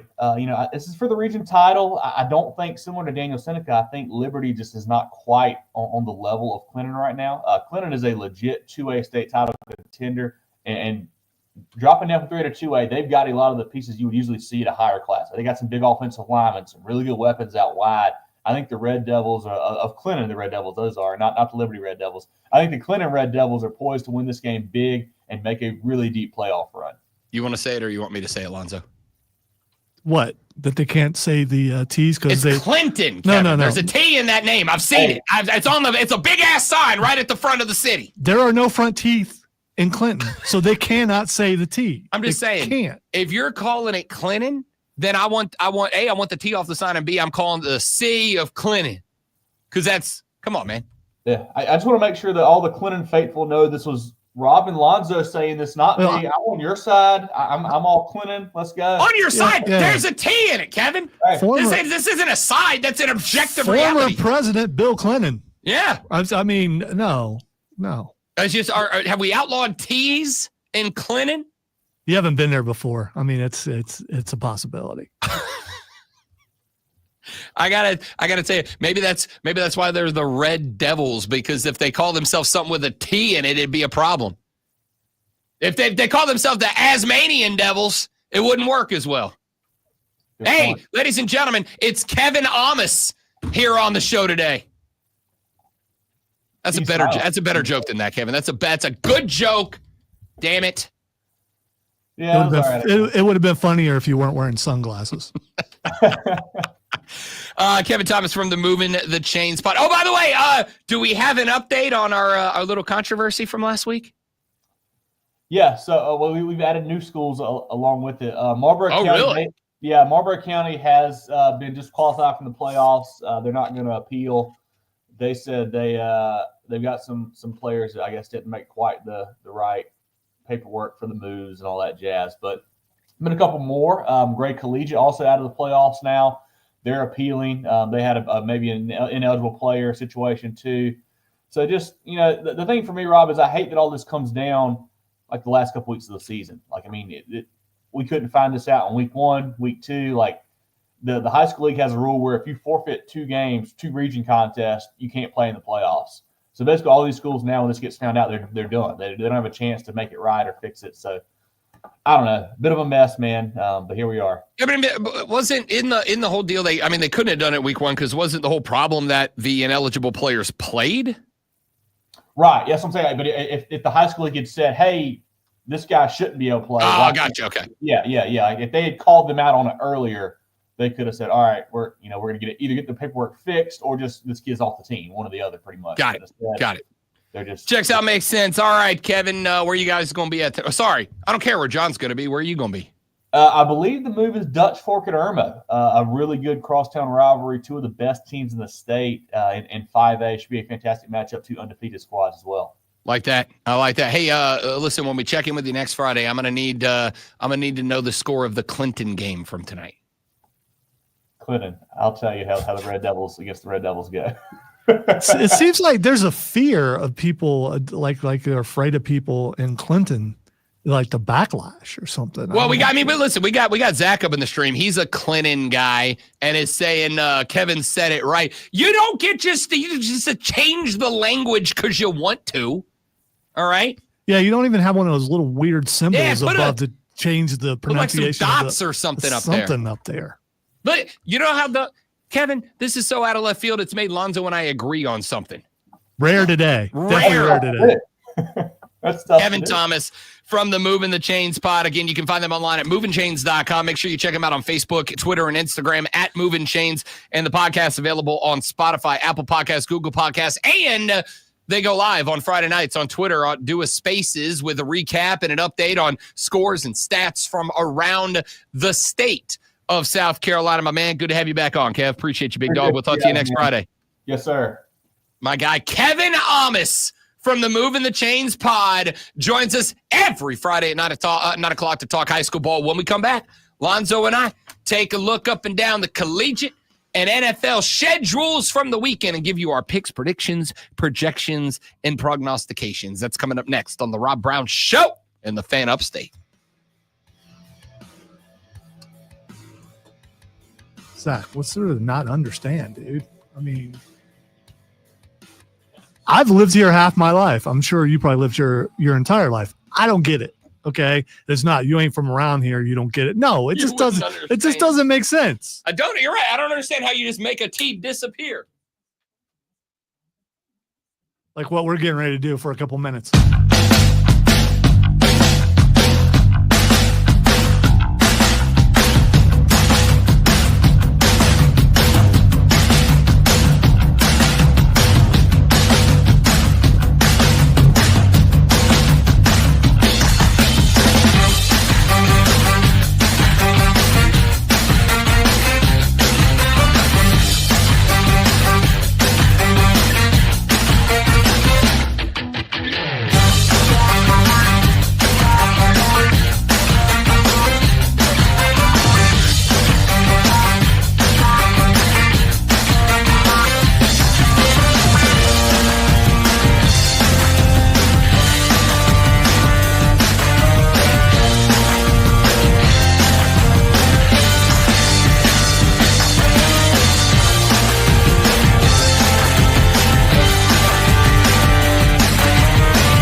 That's exactly what I've been saying for a long time, Mac. No teeth. I mean, they can put their partials in. When they put the partials in, can they say the teeth? I don't know.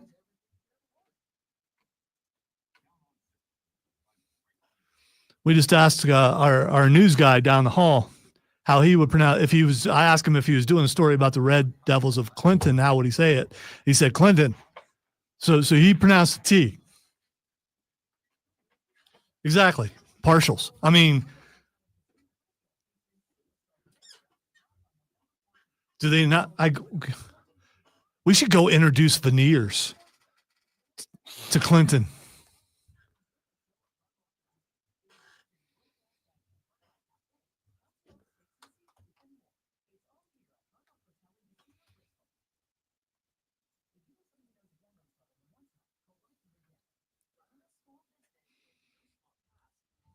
When I was going to Clinton to get a job there as the pregame show for the Presbyterian Blue Hose, my buddy Matt was going with me, and there's a guy on the side of the road just collecting rocks.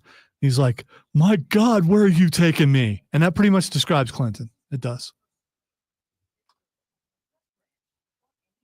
I've told the story before, but some people may not have heard it before. It's the first femullet I'd ever seen because I went to the bowling alley there, and I had never seen. I didn't think they really existed in the real world, and I was wrong. And yes, she was smoking, and yes, her kids were running around. So it was.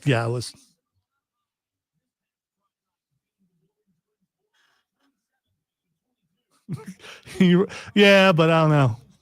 As someone who lives in Lawrence County, I know there ain't a lot of money there, so probably not getting any. Might be able to get some government funding, though.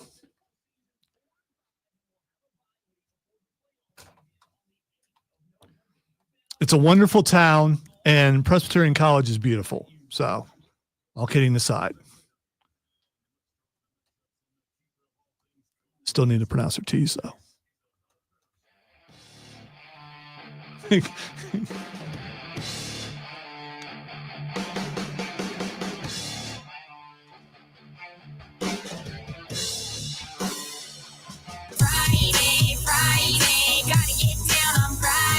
It is a Friday morning here on the Rob Brown Show with the Fan Upstate. Ladies and gentlemen, it is time to turn our attention towards the college football weekend upcoming, and another pretty strong one overall. Let's take a look up and down the schedule of games that matter. The Ohio State University Buckeyes back at home, 38-point favorites as the Purdue Boilermakers come into town. This one, of course, at noon because Big Ten people hate fun. Yeah, okay. Whatever. It's about football. It's not about the fans. Yes, not about the fans. College football. Finally, Lonzo admits it. That's kind of a lot. That's a lot. 38? 38 points. No, it's not a lot. Purdue stinks. Yeah, but still 38. Purdue stinks. Ohio State's offense. Indiana, Notre Dame put 66 on them. So if you don't get to 67, you're not as good as Notre Dame. Yeah, but the branding's better, so it's okay. It's not true about Notre Dame. You can get away with that about Miami. Speaking of Miami, they're on the road at Georgia Tech. Miami, 11-point favorites in this one. Georgia Tech's 5-4. I was going to say, that's not a lot for an undefeated team, is it? 11? So maybe a chance for an upset here? I kind of want to say yes. However, Notre Dame beat them 31-13. Virginia Tech beat them 21-6. I don't know what happened to my Georgia Tech Yellow Jackets. I know at the beginning of the year, it looked like they were going to be pretty good. I don't know what happened to my Rambling Wreck. Yeah, but these teams flat out hate each other, Rob. I mean, they do. And in fairness, though, you know what other team hates Miami? All of them. Everybody hates Miami. All my friends hate Miami. In the club, we all fam except Miami. Nobody likes Miami. Miami's the weird guy that shows up in the club and makes it weird. Nobody likes him. Okay. Anyway, I'll take Miami to cover in this one. I don't know what happened at Georgia Tech. I was super high. Remember, accountability is big on the Rob Brown Show. I told you I thought this was going to be the best Georgia Tech team that's ever been assembled in Atlanta, Georgia. They're 5-4. I just want to point out, and I should pull this. You said I was super high. Remember? I should clip that. I mean, I might have been when I said that. I might have been. I'm not saying Brett Key's got me fooled. I do think Georgia Tech trends upward over the next couple of years. I just think it's a much longer rebuild, or I shouldn't even say rebuild. It's a much longer build than I thought it was going to be. Florida is out of Texas. Can I tell you, I find this game now kind of interesting. I find this game interesting unless DJ Lagway doesn't go. Lagway stepped in, has been really good since he was named the full-time starter. Yesterday, Florida announced that they are going to keep Billy Napier on board for one more season. The Florida fans are mad. They're real mad about it. They're not happy about it. But their AD said yesterday that they believe that they are seeing an upward trend, that they are seeing the Florida Gators get better and better. Of course, you got to keep in mind, Florida, speaking of the Miami Hurricanes, got absolutely blasted by Miami back in week 1, 41-7. They also lost to Texas A&M by 13. They've had two close games, real close game against Tennessee, and a close game against the Georgia Bulldogs. They kind of almost won. So since they kind of almost won, we thought, hey, let's give them another year. Once again, if the only thing you give a gosh darn about is the final score and not what the team looks like in the process, your team will never get better. Kind of almost, yeah. What your team looks like in an L or a loss, in an L or a dub, absolutely tells you about the future. It is nice to live in a world. If you happen to be a fan of Kansas, let's say hypothetically Kansas City and Ohio State, then yes, you only care about the present. But if you are not a dominant, iconic team, you got to care about the future. And what you are laying on the ground now becomes the future. Curt Cignetti said the other day, the actions of today are the news of tomorrow. How do you make news tomorrow? You take action today. I don't know if Billy Napier is the guy now that he's off the hot seat. But if DJ Lagway steps into this game and he does play, I think Florida might have a little something lined up for the Texas Longhorns. We'll find out. Texas favored by 22.5. We'll find out if they cover up in this one. Some other interesting games coming this weekend. As we mentioned earlier, your CC on CBS, your SEC on ABC game of the day, the Georgia Bulldogs on the road down to Oxford, Mississippi, Vaught Hemingway Stadium, where the Dogs are just -2.5 over Lane Kiffin's Ole Miss Running Rebels. Give me the Dogs to cover. That was a bad loss for South Carolina at home against Ole Miss. Ole Miss is a good team. Jackson Dart has been throwing some last names around the football field the last week or so. But he have 6 touchdown passes last week when they decimated Arkansas, but Arkansas is not that good. They had a much closer game against Oklahoma. Oklahoma also not that good. Give me Georgia to cover up the Ole Miss Running Rebels in this one. They're just a better football team. Tell you one that your eyes, my eyes, our eyes, the eyes of America are going to be tuned into, ladies and gentlemen. We are taking it all the way up to Memorial Stadium in Bloomington, Indiana, home of the Hoosiers. Curt bleeping Cignetti. Yeah, it's pretty simple. I win. Google me. And his Indiana Hoosiers host the Michigan Wolverines at 3:30 on CBS. Curt Cignetti wins. Google him, and he wins this weekend. It's not so much that Indiana's favored. Should be, obviously, understandable. It is that they are favored. Great one in a contest with an over-under set at 49.5. They are favored by 14.5 points over the Wolverines. Give them another loss, Indiana. Do it. Oh, now you're not booing. I was booing the mention of that team up north. Oh, gotcha. Okay. I was not booing the undefeated. I thought you were booing Curt Cignetti. No. That was going to be the biggest the biggest not okay moment in show history if you're booing Curt Cignetti. The man's an icon. He'll disappear after they lose to Ohio State. A legend, an icon. Yeah, it's pretty simple. I win. Google me. And he will this weekend. Over the Michigan Wolverines, number 17, Iowa State is out at Kansas. They're favored by 3. Iowa State is another one of those very interesting teams. They are 7-1, but their loss, Texas Tech, not a great look for the Cyclones. They got to get it right, get it tight against the Kansas Jayhawks, and I think they will. Give me the cover. Clemson on the road at Virginia Tech. They are favored by just 5 over the Hokies. Am I wrong to think Clemson's going to put it on Virginia Tech? Yeah, it's not over for Clemson. I mean, as far as the season goes, they're going to bounce back in this game. Back's against the wall now. You do not have any more room for error. You have got to not only win out in the regular season against Virginia Tech, against South Carolina, and then, of course, wedged in the middle, you got the Pitt Panthers waiting for you as well. Clemson has no room for error left. This is the same Virginia Tech team that lost by a tutty on the road at Syracuse last week, but they blew up Boston College. They blew up Georgia Tech. They blew up Stanford. They were in a dogfight against the Miami Hurricanes and, frankly, probably shoulda, coulda, woulda won. I think that was one of those games that Miami got away with one thanks to a little tweet help from the Stripes in that one. I think Clemson's going to absolutely put it on Virginia Tech, but this game is at Lane Stadium.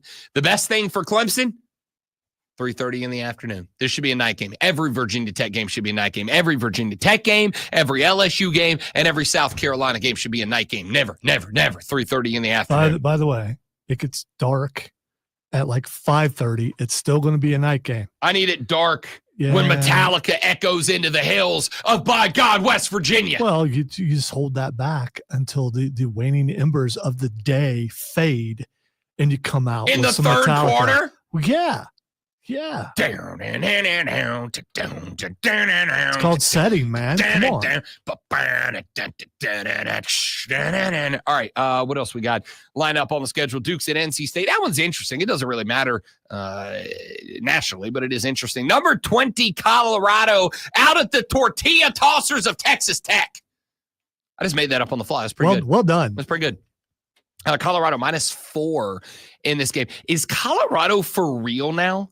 Are we in? Are we bought in that this is actually no longer just an attention clickbait program, but they're actually a good football program? Don't you be jumping on that bandwagon now. I'm not. Okay. I'm not. All right. I'm not. I mean, I you're think just waiting for them to stumble so you can say, I told you so. No, I'm really not. I mean, again, Okay. I don't have anything against Colorado. I think Deion Sanders has acted petulant at some times, Coach but I Brown. also think that Deion Sanders acting petulant Coach is Brown. part of the reason we like Deion Sanders acting You should petulant. address him as Coach Prime. I should not, because he is not my coach, nor is that his name.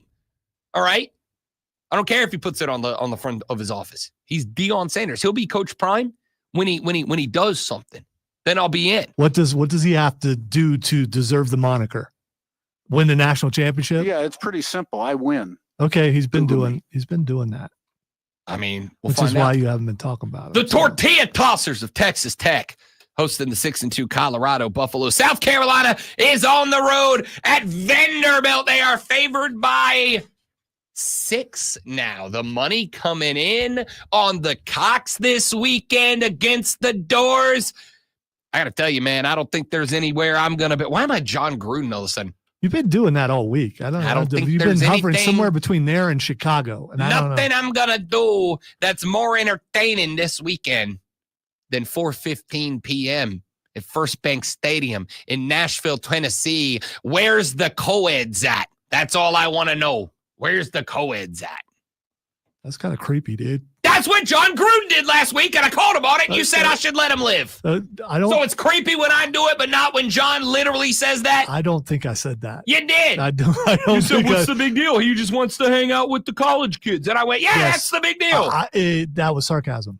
Oh. Yeah. I don't. It is my first language, not my second. Give me South Carolina for the win. Honestly, Diego Pavia is a fantastic quarterback. He's my favorite college football player to watch right now. The dude's exciting. He's electrifying. And on top of all that, he said himself, he's bleeping turnt right now. But He's going to be turn up on his head what he's going to be when the defensive ends come out and knock him on his back. How do you neutralize a quarterback like Diego Pavia?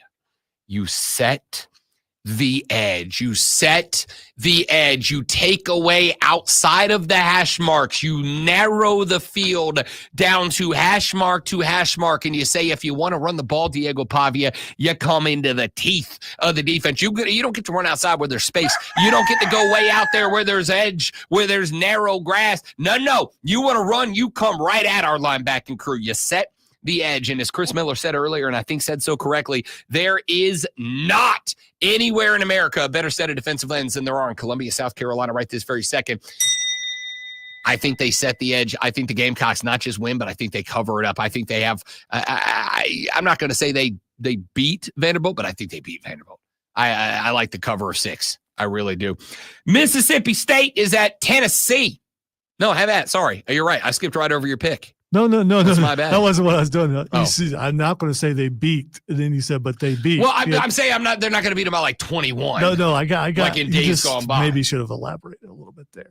Of course, I'm picking the game. I thought my emphasis said all I need to say. Okay, all right. I don't think you beat them by 21. I do think you beat them by 10. Well, I couldn't see your eyes because of the sunglasses. We got Maryland on the road up at number 1 Oregon. Autzen Stadium, Eugene. The Oregon Ducks got it right. This is a 7 p.m. kick. It's a dark kick. It's night kick at the Zoo. And Oregon favored in this one by 24.5. Don't fear the Turtle Ducks. Wait, where's this at? The Zoo. Autzen Stadium, Eugene, Oregon. So it's still not going to be nighttime at 7 o'clock, right? Yes. The West Coast time at You understand it's 7 o'clock 7 their o'clock time. their time. That's so 9 it's o'clock gonna our be time. Good night, Yes. everybody. I'm out. I don't like paper cups because they're wet on the inside.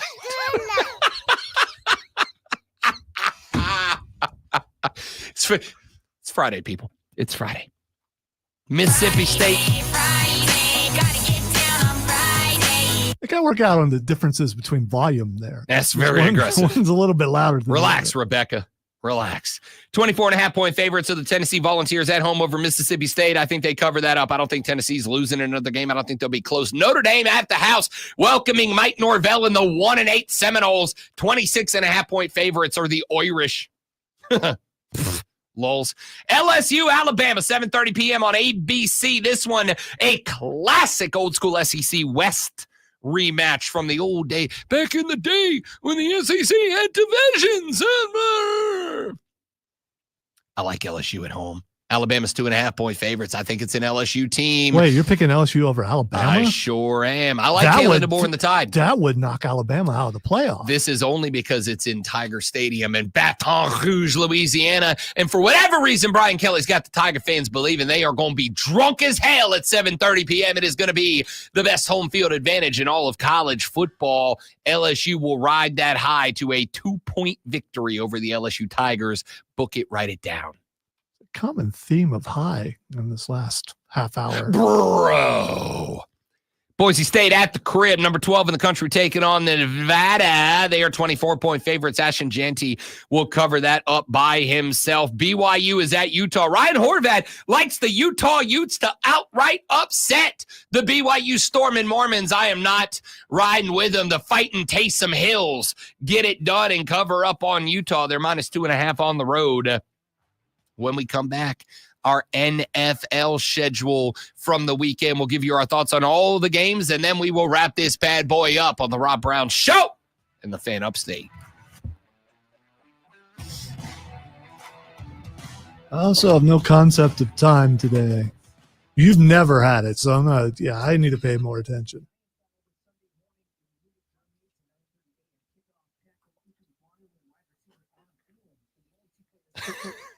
Will it be dark at 7 p.m. there? Yeah, well, again, I just, you know what? Not the dumbest thing I've ever said.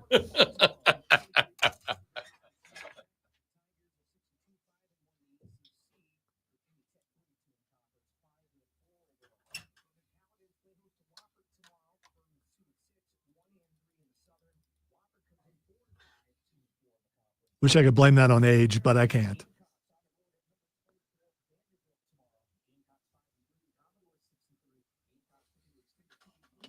I would say that I've embarrassed my family, but I didn't.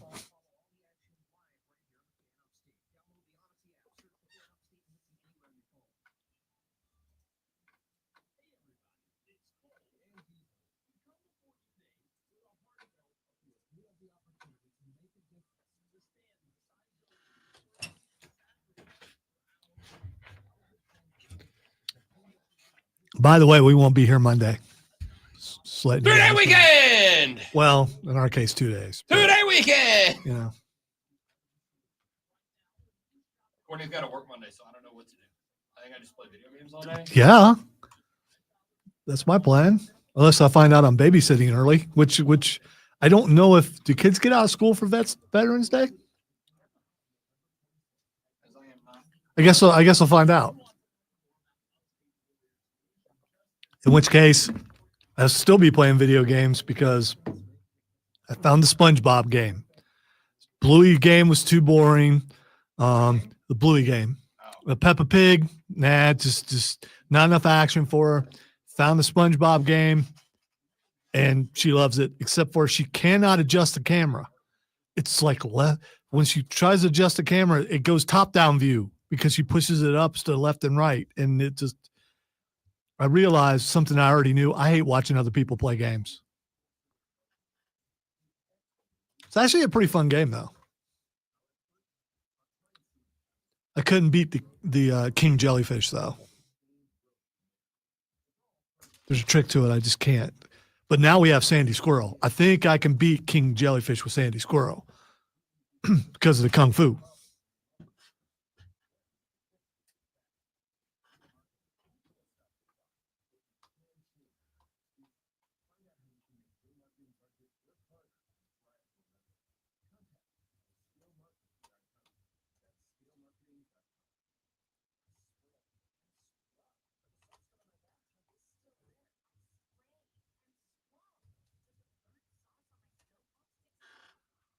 One of the only places, possibly the only places you're going to get that, Mac. You're welcome. Death Stranding just dropped on Game Pass. I don't know if it's only next gen, though. I was going to say that's the one with Norman Reedus carrying around a kid. Yep. I've seen that one. I really was interested in that when the commercials came out, and then I just never played it. It's been out for a while. Well, it was on PlayStation only. Yeah. It just now came to Game Pass.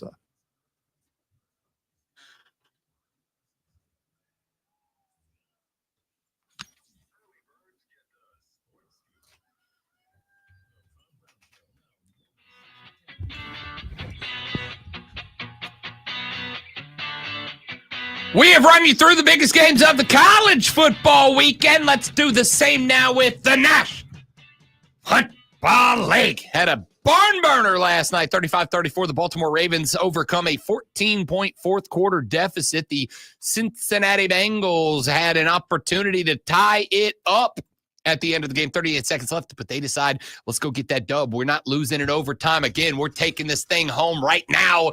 And the Ravens defense get the stop. They ultimately win the game. That's what you would call it. It was a mugging. And then we move on to week number whatever it is, 10 in the National Football League. Away we go, and we get an early morning, early riser, 9:30 kickoff live from Alliance Arena in Munich, Deutschland, as the Carolina Panthers play the role of the home team against the New York Giants. The Panthers, 6.5-point dogs in this one. Zoe, I'm just going to say that there's a little confidence in this Carolina football program. I think it started to grow at the end of the Denver game. Yeah, they got hammered, but the offense started moving the ball a little bit. Defensively, they took away everything the New Orleans Saints wanted to do. Listen, this Giants team is not as bad as people want to make it out to be, but they ain't good either. I don't think Carolina wins this game, but I do think they cover the 6.5 and they make it compelling, which at this point is about as much as you can ask for out of this football All right, team. who has a better offensive line? I think we're going to see the injury report from Carolina. Ike Ekwonu was out last week. I think with the injuries, if it is the same lineup from last week, I think the answer is the New York Giants. But I would say overall head-to-head, if everybody's fully healthy, about even. Because of that, and I hate to say it, but I'm going to go with the Giants to win this game. I think so too. So am I. Yeah, I think the offensive line is better.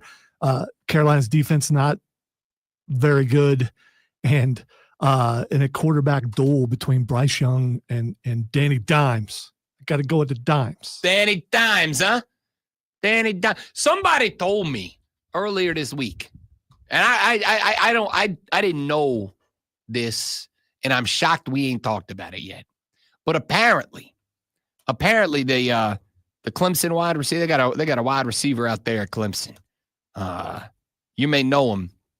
He goes by the name Troy Stiletto. I didn't know this. You remember Tommy Stiletto, the agent from the old backup quarterback up there in New York? Yeah. That's his dad. I didn't know that. The family runs deep. The family's got roots in Clemson, South Carolina now.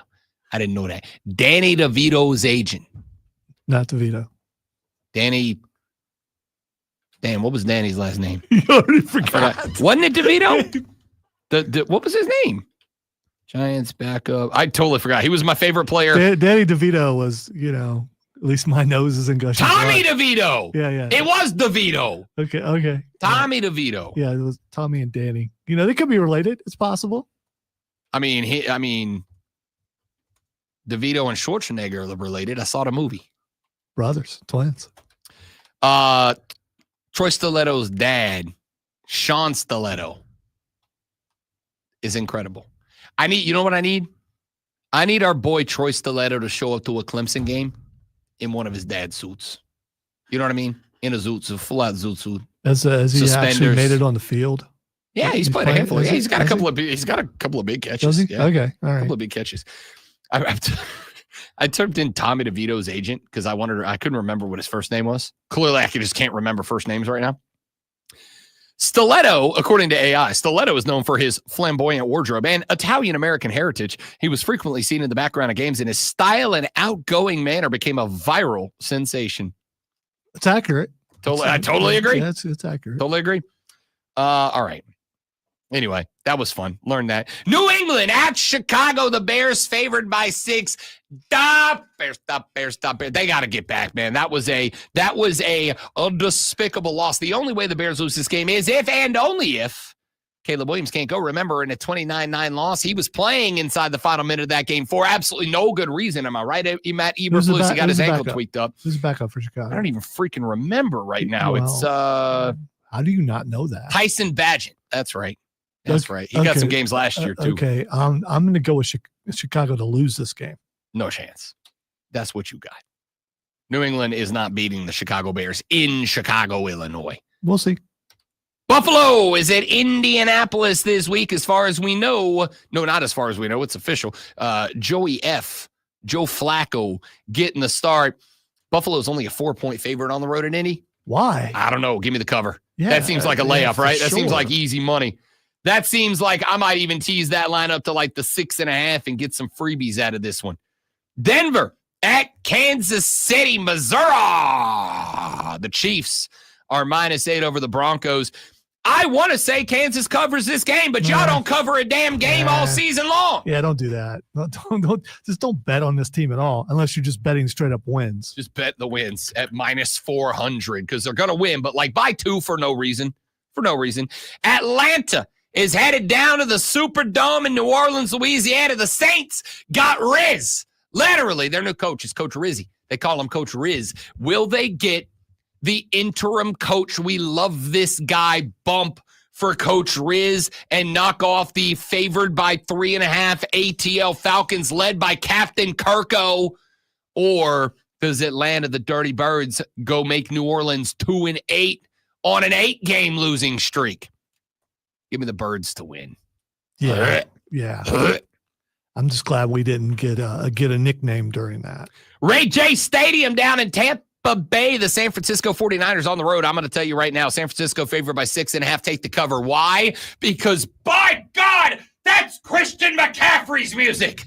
Run CMC expected to make his return to the gridiron for the 49ers. Debo's back. Kittle's here. They got CMC back in the mix. San Francisco's winning this game by 24 points. I don't know about all that, but they're definitely going to win by a couple touchdowns. The Commanders at the house take it on the Pittsburgh Steelers. Washington favored by 2.5 in this one. I love Jaden Daniels and the boys, but this is my upset alert of the weekend. Oh, come on. Pittsburgh on the road, play that tough defense. You've had a couple of sputters out of the Commanders here and there. Russell Danger Witch Wilson goes and steals. You know I love Washington. I'm pulling for Washington. I got Washington to win the NFC East. Because they make you look so good with your prediction of how good the quarterback was going to be. So, of course, here's the thing.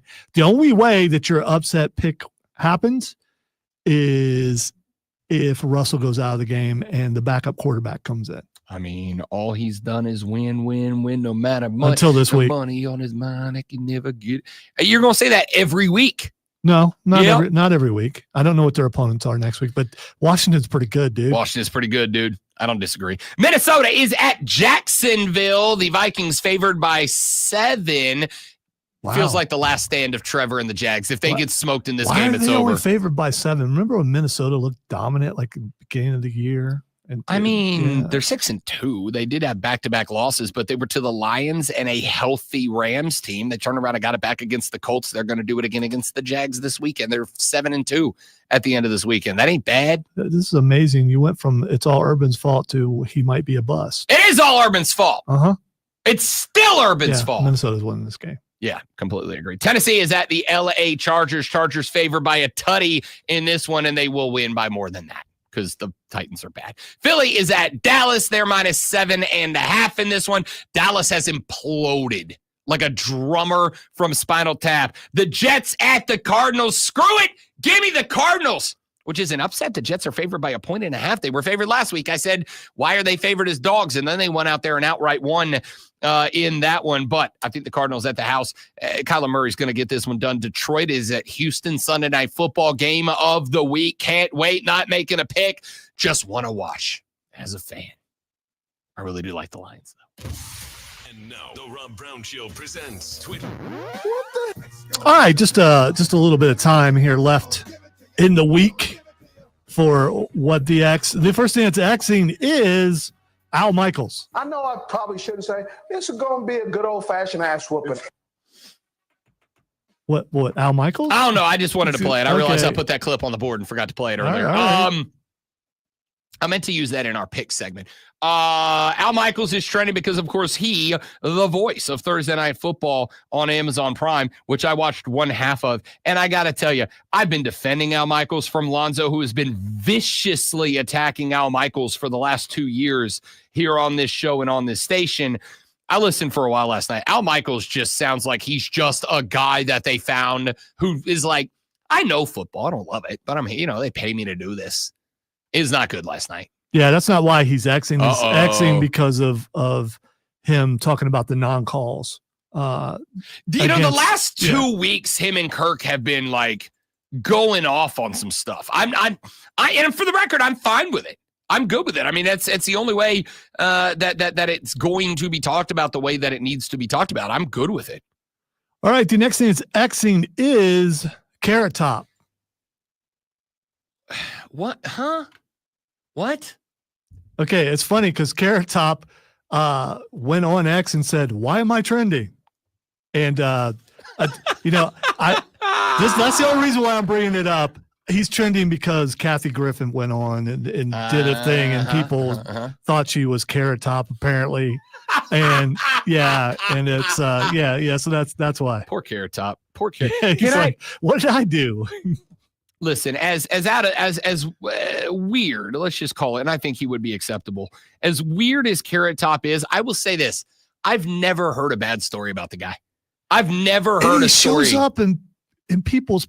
He's friends with people. You're like, wait, what? Carrot Top's your friend? Yeah. Why? I've never heard a bad story about Carrot. He's a man who gets away with calling himself Carrot Top.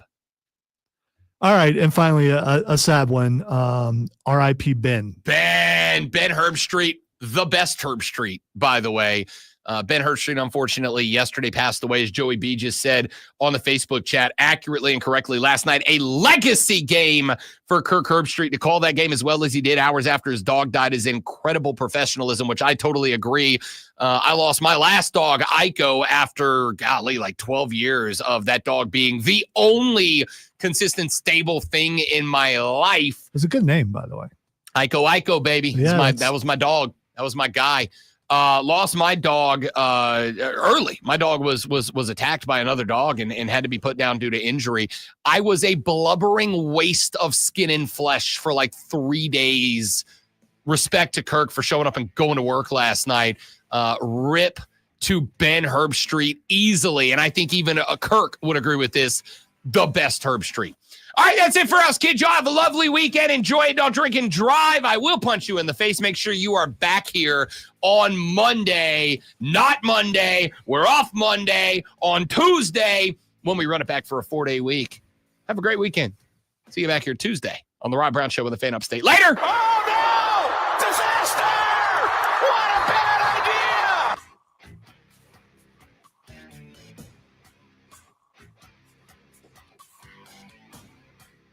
Wow, you saved that for last. That was a good one. Oh, man.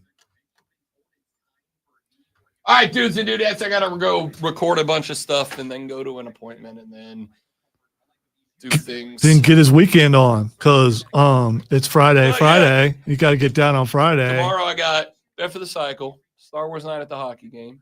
I have a social event on Sunday. So, do you think you can handle those boots on the ice tomorrow night? I don't know. Are you worried? Well, so they are rubber outdoor boots, and they have pretty deep grip on the bottom of them. So I'm going to bring my actual shoes with me, and I'll test them out before the game. Because you might be going curling, and you don't want to do that. No, I may be curled. Yeah, I ain't trying to live that life. I'm not trying to bust my ass in front of. There will be right now, I believe, 8,000 people. I ain't trying to eat it in front of 8,000 people. Not to mention a bunch of your kind there, the nerds, the Star Wars nerds. Kind. Yeah. What do you mean, you All right. people? What do you mean, you people? All right, they're my people too, but still, By the way, we're going to be talking about this tomorrow night. Apparently, 3 new Star Wars movies rumored 10, 11, and 12. One of them from Taika Waititi. Well, that's later. No, this is a different thing that just trilogy. broke. Oh, yes. Episodes. Yes. I mean, I'll stay optimistic until I have no Supposed more. to stay away from the Skywalker stuff, though. So I don't. Well, then how are they part of the? I don't know. I've just been Like no Rey? It's been breaking all day, so I will research it before tomorrow night. Interesting. I saw a timeline of all the movies. Taika Waititi's movie is like somewhere in the middle there. Okay. Not for like 4 or 5 more years, probably, because he's doing other stuff. Yeah, well, the final season of What We Do in the Shadows has dropped, and I will have it all watched by Monday. My favorite episodic series. So how many episodes into Invincible are you? See, 5 in, I think. I love it. I'm having a ball, dude. I love it so much. It gets pretty rough. Not like it hasn't already been. Right. Yeah, but it gets worse as far as being where you go, wow. I like that it's like a fun little crossover between like teen drama. So you know nothing about this. I mean, I don't know what this is. No. So when the cliffhanger hits, I can't wait to talk to you about it. Okay, then I'm not at that spot. Okay. I'll text you this evening because I'm going home to watch like 3 episodes. Where you go, you will curse profusely going, what? Sweet. Yes. I love it. All right, guys, we're out. Have a great day. Thanks for being here. Enjoy your weekend. Bye.